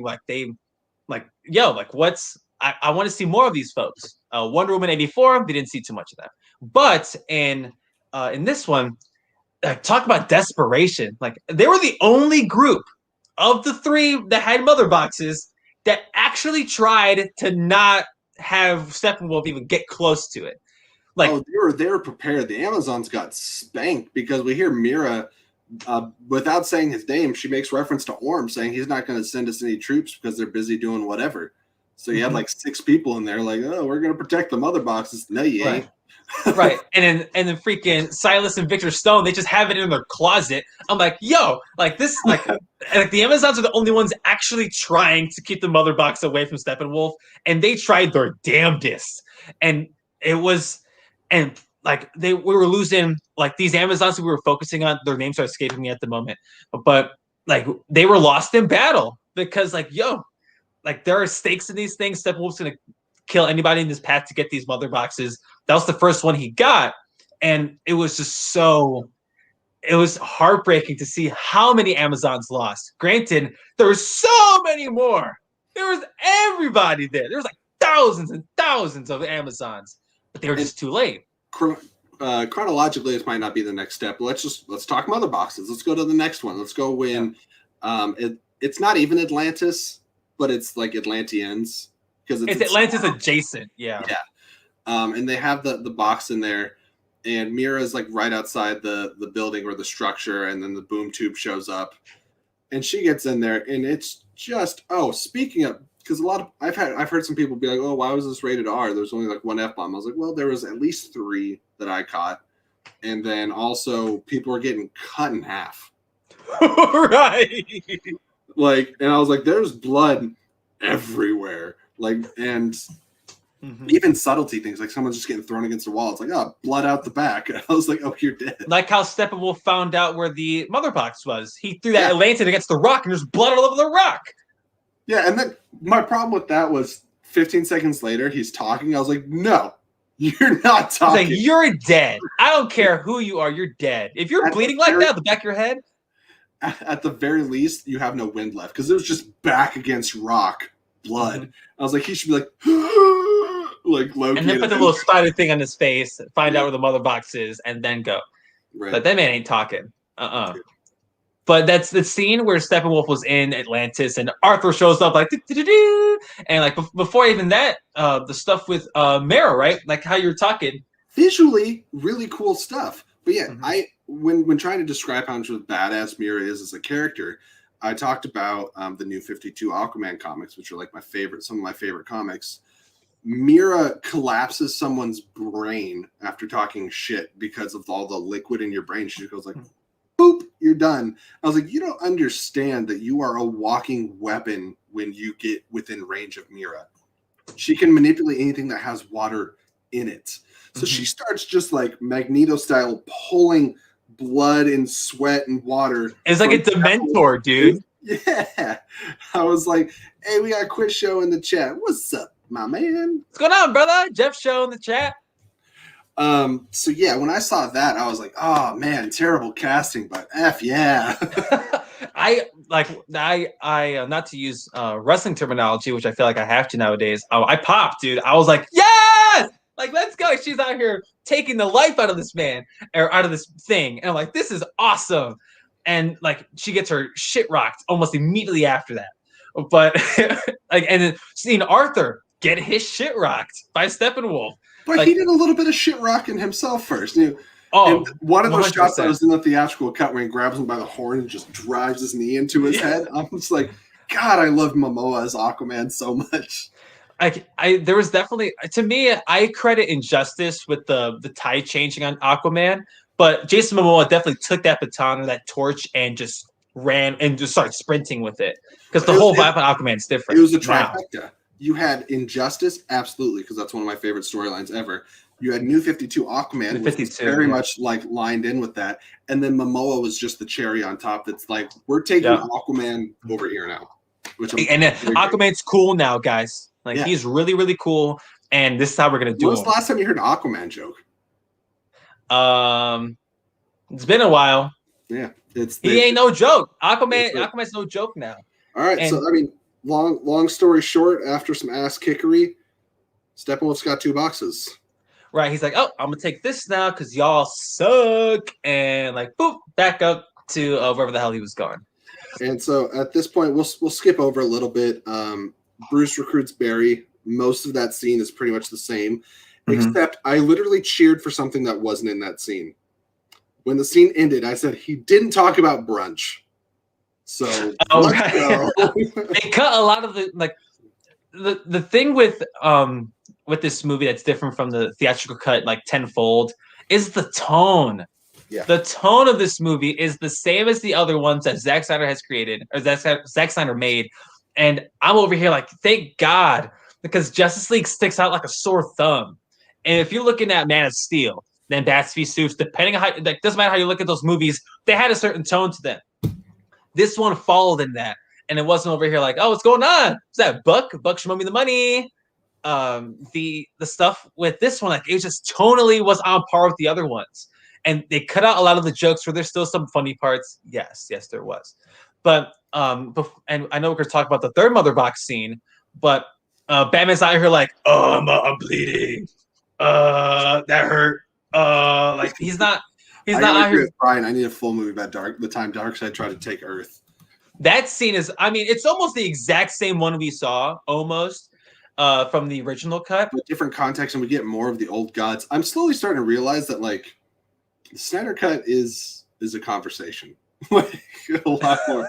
So I'm trying to, okay, let's just throw some darts at the board here. I want to get back to talk about Cyborg because that was like the focus and the heart of the movie. Yeah. And what we got to, 1, see him explore his powers, 2, via tape recording, have Silas Stone, his father, explain his powers to him. All things completely removed from the theatrical cut. And what you realize is that Cyborg is a technological god. Like, he could end the world with a thought. He's like, you have access to nukes across the world. You have access to our economy, to finances and stuff.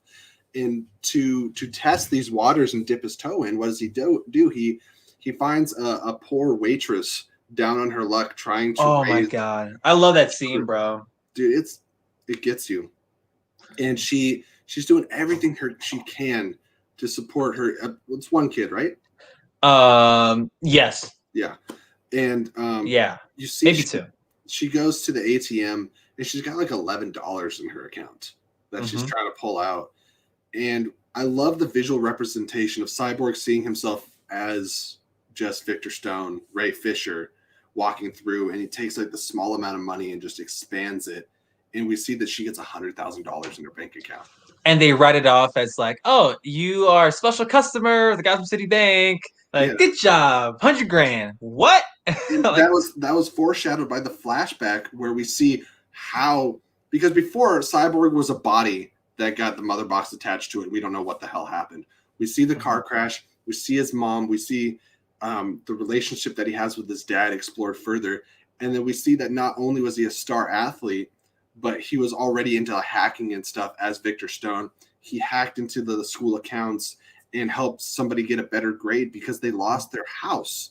And I was like, man, I like this guy so much. Like, they made Victor such a likable character. And not saying that he wasn't likable in the OG, but he was just, oh my God, like, this felt like a whole different character. Like, and I love I love how they humanized the shit out of him. And through the stuff with his mom, further emphasized how poor of a relationship he had with his father.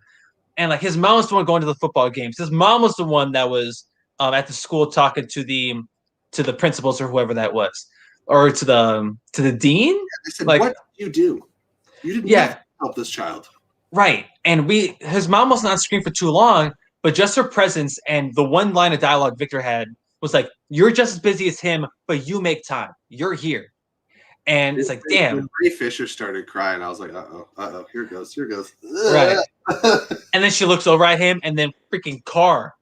And it's like just so much bad has happened to Cyborg or to Victor in his life in just a short amount of time. And they capture Silas Stone so well.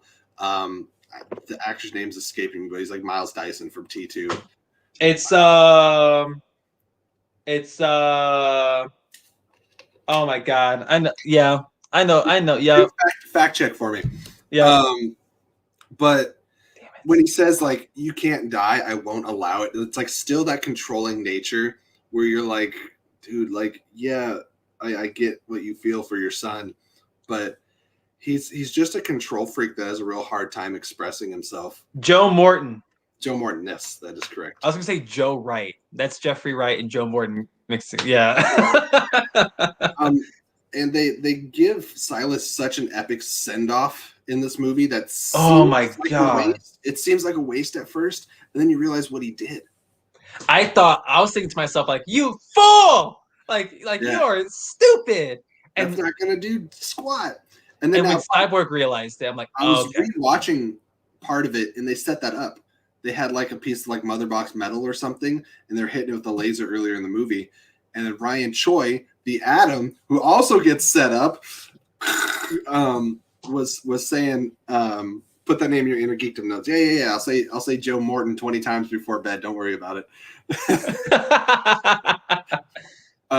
This is not the mind wave length that I'm on right now. Lost my train of thought. But yeah, so they said Ryan Choi in the metal. Yeah, they when they hit it with the laser, it became like a superheated core, and it was the hottest thing on the planet. Yeah. And so Silas was like, I will check that note for later. So let's just say the team's together at this point. We've gotten everyone together. Fast forward a little bit. We got Cyborg, Aquaman, Flash. Everyone's together. And they're trying to plan, what do we do next? And Barry says, I know we're all thinking it, but I don't want to say it. And then they put in like the Ideal of Hope, Man of Steel song. And if you want to get me to cry instantly, it's just use the Hans Zimmer Man of Steel theme the right way at any point. Like we have Lois touching in life. Like Lois is touching his cape in a box and it goes dun dun. I'm just I love that she kept it. All the Lois Lane stuff in this movie is great too, man. I love Amy Adams as Lois Lane, and when she had the cape in the box, I was just like, oh, I'm over here like, oh no. And talking about Lois reminds me, I'm just gonna say it. I don't really want to talk about it. We don't have time to talk about it. Martian Manhunter's in this movie. It happens. Boop, boop, he's in there. So let's just move on to the other stuff. That scene was great too. Yeah. So they actually spend time on the digging up, like getting Clark's body to try to revive him. And they talk about the science. They're like, what the mother box allows us to do is, you burn a house down, it turns into smoke. The mother box can turn the smoke back into the house. And I was like, that's bullshit. It doesn't make a lot of sense, but like you tried. And at least it's like that is awfully convenient. Yeah, like that. At least you put your magic into words, which is more than what we had in the theatrical cut. Right. So we have something to go off of. So they're going to try to turn Superman back into a house. They tried so hard. Like they were explaining to us, like, this is what this can do. It's like the Infinity Stones. Like you get them all together and they can do these wonderful things just by thinking of it and snapping your fingers. Martian Manhunter was like, "No, fam, I'm gonna sit this one out." Really? Like he knew. Right? It's like you're around, and he's just. Well, I mean, that's his character. He just wants to be left alone. Right. But like, what the hell about? I mean, he's hiding out. Martian Manhunter, like he's obviously he's in the military, so he's like looking at stuff. But like he's hiding out here. He didn't choose to come to Earth. He when his planet, like when he got wrecked and all the Martians got taken out, he went and hid, so he's still hiding. Right. Yeah, and I know that's the character of Martian Manhunter, so I can't really complain. But there's not he's got like a total of like 6 65 seconds of screen time, so I'm just not going to spend a whole lot of time on it. And before we move on from Martian Manhunter, what did you think of his design? I think the design works. The effects need work. There you go. It wasn't polished. Like, you know, the lines on the skin and everything, and like it all conceptually looked good. Like, if you were to hand me that as concept art, I'd give you the green light. But it felt more rushed than a lot of the rest of the movie. Sure. And the second time we see him is definitely a reshoot. So 1,000%. Yeah. So I do think it was rushed. So if we ever get a Justice League 2 and we get Martian Manhunter with Harry Lennox, I think it will look better. Seconded. That's my thought. All right. So the Kryptonian ship stuff, which I love, of course. Oh my gosh. We're like talking about this movie for like freaking an hour, and we're at like the resurrection of Superman, which was it was so much earlier in the theatrical cut. Yes. At this point, we're like 2.5 hours into the movie. And Superman's just getting brought into the picture. Right. So, I mean, a lot of this plays out the same, just better. One thing that's a little bit differently is when Cyborg puts in like the source key code into the Kryptonian ship to power it up, he gets a flash of our apocalyptic nightmare future where we see Wonder Woman's dead. Darkseid uses his Omega beams and vaporizes an Atlantean, and then proceeds to put a trident right through King Arthur Curry. Yes, yeah. Crown. And we just essentially see some bad shit. And then we see Clark holding a fried, vaporized Lois Lane corpse. And you're just like, oh, injustice. Right. Let's go. And, you know, he puts a hand on Superman's shoulder. And at this point, Darkseid's on Earth. So you know that he's found the anti-life equation, which we have some context. They actually put the anti-life equation in this movie. It's part of the story. Long story short, bada bing, bada boom. Superman's resurrected. The fight is mostly the same. Again, just better, smoother. Was there anything about the fight that stood out to you this time around? Other than lack of slip. The interactions between the characters were different. I really dug them. Them fighting as a team for the first time, or not really the second time, but with Aquaman this time, and they're having a hard time, and they're really showcasing the power that Superman has. And I like that Batman didn't use Lois Lane as no, look, here she is. Right? Yeah, she happened to be there, which was also set up because we see her getting her coffee, giving it to the cops so that she can visit the memorial. And I just realized you said like fighting together as a team. I was like, oh shit, they fought under the Gotham City Harbor, and there's that whole scene. Jesus Christ, this is a 4-hour movie, isn't it? It's the 4 hour. There's so it's hard to do a breakdown and that breakdown not be 4 hours. But I'm going to put this out here right now for anyone watching. I would be happy to, if enough people are interested, just do another conversation video. Like whether it's have a guest on or not, just like pop on. We'll just talk Justice League because I would love to talk more about this movie. So we'll try to zip through this as much as we can. We got to see a little bit more of Batman with the gauntlets that we got an explanation of can now like absorb energy from like Kryptonian energy, and we learn apocalyptic energy as well. More Jeremy Irons Alfred is better for all of us. Yeah, everyone thought I was crazy. As bad as Justice League was, the original, and the theatrical cut of like BVS and stuff, after just seeing the theatrical cut of BVS, I was telling people, I was like, Jeremy Irons is my favorite Alfred. And they all went, what? And I was like, I second that. Like 100%. He's involved. He's perfect. He's snarky. He looks like he's ex-British military. Like he could throw a punch. I would not screw with Jeremy Irons. I feel like Jeremy Irons would kick my ass. Right. So no. You gotta be prepared to fight Jeremy Irons, if you know what I mean. Yeah. But my thing with not Aquaman, with Jeremy Irons, he had one line that I thought summed up his role perfectly. Like when they all showed up at the Batcave to talk, I think it was to talk about what they're gonna do in the line from Bruce. No, it was it's like he's being introduced to all these people, and he's like, oh, like tea? I don't know where I'm gonna find the cups. Like it's only the two of them. And I'm like, that's awesome. Like that. I also like when Bruce introduced him, he's like, this This is Alfred. I work for him. I work for him. Yeah, like that was great. The Bruce Alfred stuff in this movie was so much better than anything we've gotten before. Bats v Soups and Justice League OG included. Them going back to the Superman scene, they revived him, and like he's fighting everybody. And when he sees Lois, I don't remember the OG cut, but it felt like that was different too. Like he had more time to really compute what was going on. It's like, oh my god, like this is Lois. Before, we saw him like choke slam Bats to the ground. We didn't see him laser blasting the shit out of Bruce. Where he's like, ah, shit. Yeah, he's like, hot, hot. like, and again, there wasn't the like, oh, that hurt. It's like, no, I'm definitely bleeding. Shut up. It's like, don't do that garbage. And the whole stuff with Lois and Superman after that scene. Like some of my favorite parts of this movie are just the more intimate moments that these characters have. And like the line he's like, so I take that as a yes, or I'm paraphrasing. He's like, I'll take that as a yes. Talking about the ring. And she's like, oh, he's back. And I'm over here like, oh, he's back.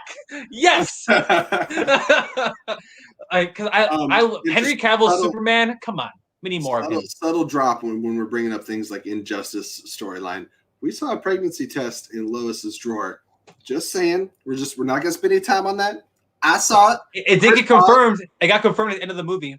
Yeah, that Zack had a plan to make like a Superman's son be Batman in the future or something. I was like, it's wild. That's nuts. But yeah, we got the confirmation. Ben Affleck. He was actually there. Ben Affleck. No, Bruce Wayne was like, yeah, congratulations, by the way. Like, that's great. Cool. But they're also, that was confirmation on their engagement, so it could have been. Lois had like a little baby thing in her hands. Oh, I missed that. Okay. Yeah. So, barreling forward, we get past the fight. Stuff. I think we're just going to approach the finale, right? Let's tackle it. Let's do it. I think that's where we're at. Holy shit! I was like, we can talk about this an hour and some change.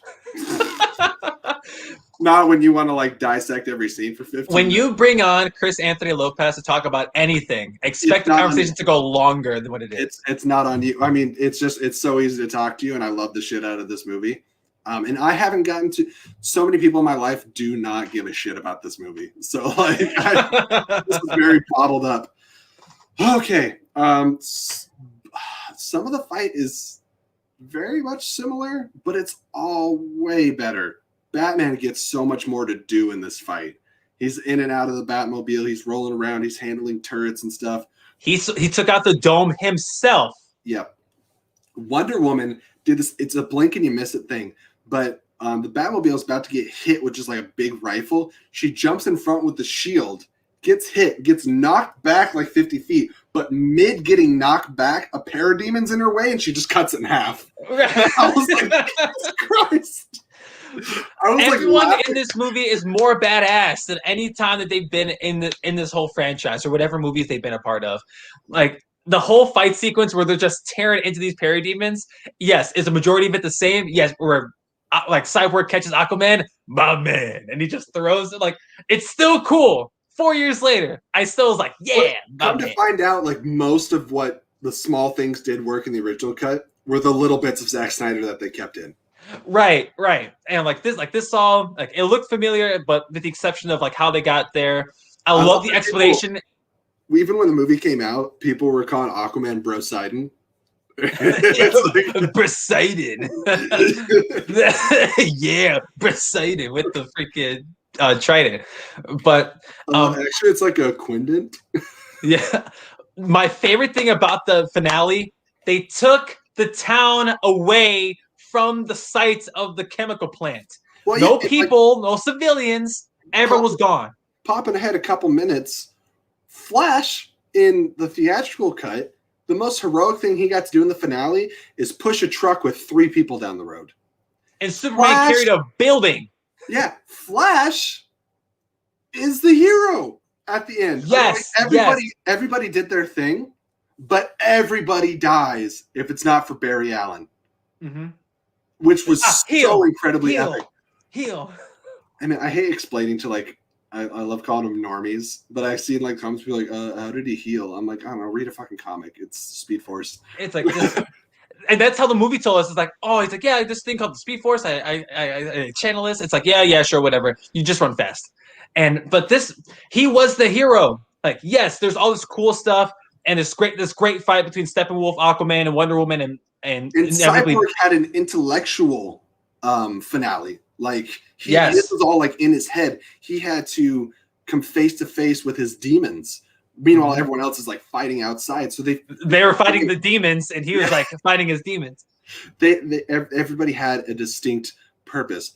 Aquaman got to kick a whole bunch of ass, throwing parademons through buildings and stuff. My man.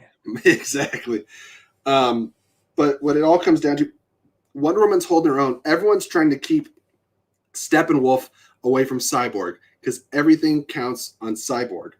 Mm-hmm. And then my man, Superman. My man. Dude. When Steppenwolf puts up his axe and he's about to crash down on Cyborg. Now, remember in the theatrical cut, Cyborg got ripped in half. Remember that? Yeah. Oh, my God. Yeah. Yeah. And I was like, oh, is this how he gets cut in half in this version? No. Fucking Kal-El Clark Kent zips in, does not catch the axe, does not block it, takes it, and goes, not impressed. And I was like, oh, man, are they not going to have the Arctic breath? That was one of the things that made me scream in the theatrical cut when they did Arctic breath. But he turns and goes, bink, and just breaks the axe. And I was like, oh my God. Oh my God. Oh my God. And I know we skipped over this. I know we don't have too much time left, but him getting the black suit was also great. Look at the red and blue. He's like, oh yeah, we'll get to that later. I'm going to take this black suit for right now and go whoop some ass because they need me. Speaking of crying, just having Jonathan Kent and Jor-El speaking over that entire scene. Yeah, trading lines of dialogue. Again, there's several times where Zack Snyder does not hold the fans of the general public and just expects you to know things. The reason for the black suit in the comics is it's more receptive to the sun's rays. So and that's why he has his Jesus moment where he's standing in front of the sun. Thank you. Yeah. So there's a lot of people that are like, why the black suit? It's not explained. I'm like, it's not explained, but like, if you know what it is, it's there. It's like, just Google it. Just Google it. Yeah. Then you'll be fine. Do you want this to be a 5-hour movie? Like, you gotta just right. It's like, Superman, you're wearing black. Well, yeah, because the sun. I need the sun, and it goes to the. But well, I'll talk about it later. Like, we don't need to explain that. Like, it's a black suit now. It's his preferred suit. That works so well with Jeremy Irons as Alfred, where he says, "Let's hope you're not too late." I'm like, I see what you did there. So, getting back to the finale, Jesus Christ, yes. we're hitting the Speed Force right now. Trying to talk about, oh my God, there's an epilogue. You know what? I don't even know if we're going to talk about the epilogue. Who cares? Let's go. We'll try. So Superman handedly is taking care of Steppenwolf. Mm-hmm. Beating the hell out of him. Jesus. And it's like Steppenwolf is so strong that he can't just die from the punch. So Superman's basically just like hurtling on him, just like on top. He's like, laser beam punch, laser beam punch. It's like, you might not die, but you're not getting up. But it doesn't seem to like Steppenwolf's getting his ass kicked, but he's not doesn't seem to be getting beat. So Superman's like, all right, screw your horn, and just lasers off one of his horns. I was like, oh, that hurt. That sucks. Yeah, right. This man's tripping. I thought they were gonna go the route where they would start teasing like the whole nightmare thing, where he's like, oh, bad now, blah, blah, blah. But they didn't, thank God. And while that's happening, a freaking boom tube opens behind him, and there's Darkseid. He's looking down at all this crazy stuff. Well, I think right before that is when the mother box is synchronized and the Unity is created. Yes. And when the Unity is created, everybody dies. That's it. Yeah. Everybody dies, and you have a limping Barry Allen out there with like a hole in his side, going like, he pulls a Neo. He goes, no. It's like, I can fix this. Yeah, I got this. He's just hitting the Speed Force, and he's just like running into an abyss, and the ground slowly coming back together as he's going back through time. And I was like, this is visually one of the sickest things I've ever seen in a movie. This is my favorite scene in the whole movie. Just Barry realizing like, this is in my hands now because I messed up. I got to break my rule. And he's talking to his dad. He's like, your son was the best of the best. And I was like, oh, don't make me cry again. This damn movie. Like he's like, I messed up. I tripped. I was like obviously the whole thing with Victor, and Barry's like, I'm waiting. Hurt. And he's like, you know what? I'm gonna fix this. He's running, like you said, running back into the darkness that was that explosion. and like he's just going, and the ground is materializing under his feet, and like my man, we see Superman's body be put back together, like the skull, the and cyborg, blood. and like the eyes coming back and everything. And I was like, I mean, as cool as this is, it could be considered gross to some people. So like maybe that's some of your R rating too, because it's like intestines and stuff like all just.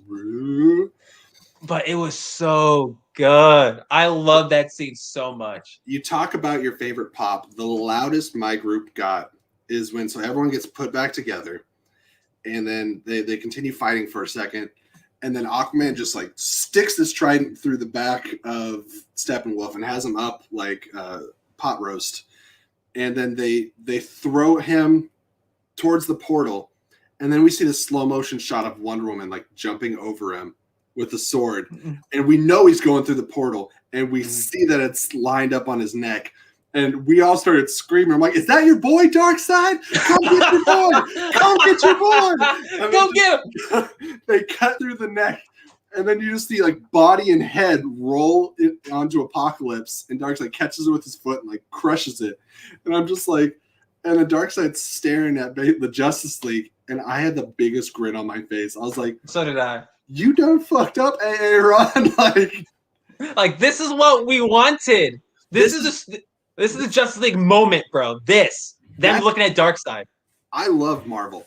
Absolutely. This is what DC is to me. It's just different. They handle things differently. What's epic in DC is epic or different than what's epic in Marvel. Yeah. And so like, was that brutal? Yes, it was. Can DC be brutal? Yes, it can. Like to me, it's not. I'm not trying to be like, oh, DC's more adult and Marvel's for kids. That's not the case. It's just like, it's gods and monsters in DC, and it's not as much of that in Marvel. Marvel's like your relatable characters, the characters you can see yourself in. DC is like these epic Greek, Roman, like mythology, like style. Like it's modern mythology, and I love them both for different reasons. But to me, the Zack Snyder Justice League movie largely understood the best parts about DC. And this is a great segue into how we can tie in the Nightmare stuff before we wrap. Yeah, we've been like the movie, or we see the Darkseid stuff end with him like, all right, I guess I got to do this myself. Like he has his own moment, right? Yeah, he puts on the gauntlet. But he tells Darkseid, like, you know what? I'm like, all right, like get the armies ready. Let's go. We're gonna go. We're gonna get this because the anti-life equation, which we didn't even mention, by the way. Too much. There's too much. The anti-life equation's on Earth, by the way. And Darkseid's like, now I want that. Screw the mother boxes. I want that now. And he's like, I gotta go get it myself. Get the armies ready. We're gonna bounce. Yeah, but that's it. Old way. Grab the Armada. Yeah, and then we see a great shot of the Justice League together. Movie ends, and we thought the movie ended. Then we get the epilogue, which it's over. So did you? Seeing how the Darkseid stuff ended, seeing the Nightmare sequence, like, did you want more? Let me rephrase. Were you bummed that you're like, damn, we probably are not going to see this come to fruition? I think the original Nightmare scene that's in like the Kryptonian ship scene was meant to be in the movie. I think a lot of the Nightmare stuff at the end, I mean, it's admittingly reshoots with Jared Leto's Joker and stuff. But I think it was just Zack had been told time and time again, this is it. He's like, well, this is my only shot to tell what I wanted to tell or to set up what I wanted to do. I will give them my best taste. And the idea of them kind of possibly like the next Justice League being a Days of Future Past setup, where you have like two different timelines. One is like the Injustice, Apocalypse, Nightmare timeline, and one's the current one. And Joker even talks to Batman about fixing the timeline that you screwed up. I was like, I want to see this. Like the Nightmare stuff finally makes sense. And we're starting to get elements of like what happened.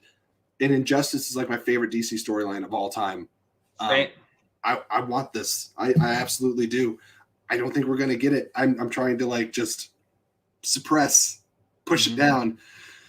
But yeah, I really did like it. And it wouldn't have looked like this theatrically. One, the overall movie would be shorter.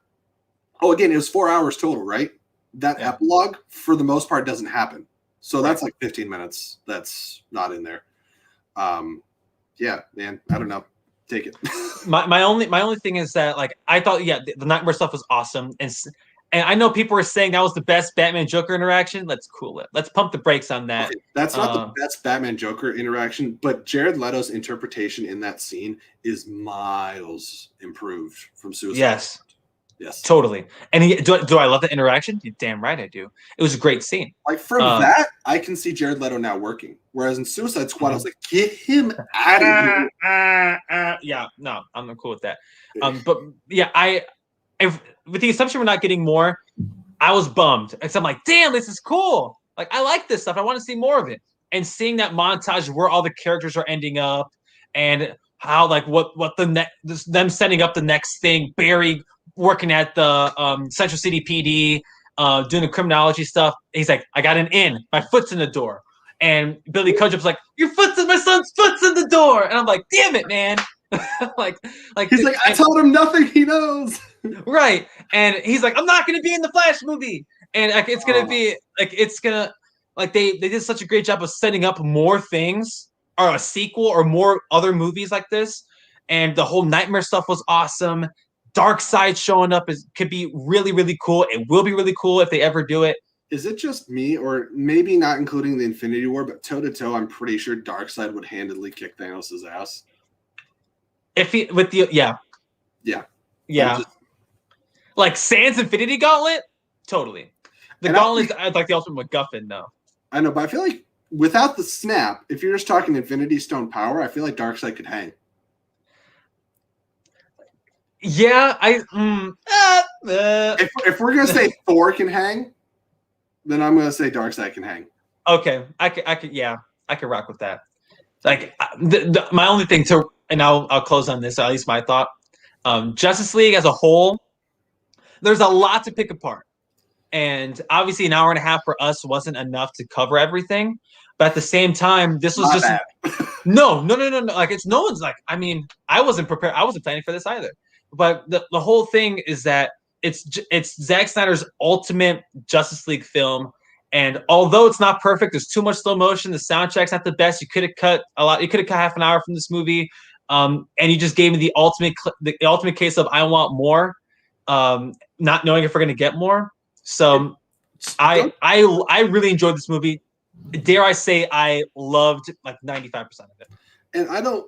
Some people get really offended, like when we keep saying, "Oh, it's not perfect. It's not perfect." Listen, so a perfect is a 10 out of 10, which doesn't happen that often, right? So nothing is 10 out of 10, bro. Right. So for me to say that it's not perfect or there's things that I would fix or change, all that means for me personally is this is an 8.5 out of 10 movie for me. I could rock with that. That means I would say 8 personally, but like still damn close. It's still really good. What was the theatrical cut though? And that's why I keep telling people it's the comparison. Booty, man. It was not good. Booty out of 10. I think when I was being generous, I gave it like a 6.5. I think I did too. By comparison now, I'm like 2. It sucks. It's bad. All right. Like yeah. Justice League. This is the ultimate Justice League movie from Zack Snyder's point of view. With what they were doing, what they were setting up. That's what I was trying to say without saying it explicitly. I got no regulations on this channel. But that's what it is, right? And it's as much as I don't want to see more just so the fans don't get validated. I'm not going to complain if they announce a sequel to this. Yeah, like I don't feel like being a voice in the crowd right now. But much as my approach was to this happening, once or if it's announced, and I can say that I didn't partake in the toxicity, I was like, okay, let's go. Let's strap in. Let me get ready for this. So I think we're very much like-minded. I would love to talk more about this. It's crazy to me that there's a whole like 20-minute action set piece that escaped my mind halfway through doing this. And I was like, Jesus, this is 4 hours of content. There's a lot of movie, and again, that's a problem I have with it. It's too long. It's way too long. And I think it's a lot. It would have been cool if they did this like 2 chapters at a time. That'd be cool. Make us wait. One is too much. Like not enough. Like if it was like 30 minutes, I'm like, no, I'm dying. Let's go. Yeah. But watching it like almost a movie at a time would have worked for me. It would. I bitched about it when they first announced that, but in hindsight, I kind of wish that's how they did it. All right, we are wrapping up here. Thank you everyone for joining at any point in this, whether we're talking Falcon, Winter Soldier, talking Zack Snyder's Justice League. So real quick, we are going to do our plugs. I'll just do mine real quick. Obviously, you're on the Flick-N-Reel Fancast, and I have down here, you can follow me on Stereo. I haven't been on there for a little bit, but I will get back at The Jackal, which is, of course, my Schmodown alias, or on Twitter at Jesse Swift, YouTube right here, Flick-N-Reel. If you haven't already, subscribe, like, comment. We have a Streamlabs link in the description. If you ever want to get your comments in on the show, please do that. And that's right here, streamlabs.com/Flick-N-Reel. All right, figure out how to get all this off the screen. And then we're going to do this. Nope, not that. Nope. How do I do this? All right. Well, I'm figuring all this out. You're good, brother. Here we go. So that's for you. There you go. Yeah. And let's see. I think. Oh, okay. Well, first of all, thanks, Jesse, for having me on the program. Really do appreciate it, brother. If you want more of me and want to hear me talk about all my favorite things like Falcon, Winter Soldier, and Justice League, you can subscribe to the YouTube channel, W-A-T, Real Entertainment. My shows I do on there, Spin from the Reel, Wrestle Reel. I talk Schmodown on Spin from the Reel. It's our reaction show. It's on Mondays at 8 p.m. Eastern. Wrestle Reel is every Friday at 6 p.m. Eastern, 5 p.m. Central. Me and my boy Nick Molbach, we talk about all the latest and greatest in wrestling. It's not your traditional wrestling show, so don't think we review the weekly shows, because we do not. And my personal podcast, For Chris's Sake, down at the bottom. Find that wherever you find your podcast, For Chris's Sake, with the apostrophe, no extra S. It's my everything bagel. It's whatever I want it to be. This past week, I talked about the Grammys and all that fun stuff. This upcoming week, guess what? It's more Justice League. So there's a lot going on in my own life. Spin from the Reel, Wrestle Reel. If you want to find our channel, it's W-A-T, Reel, 2 E's, Entertainment.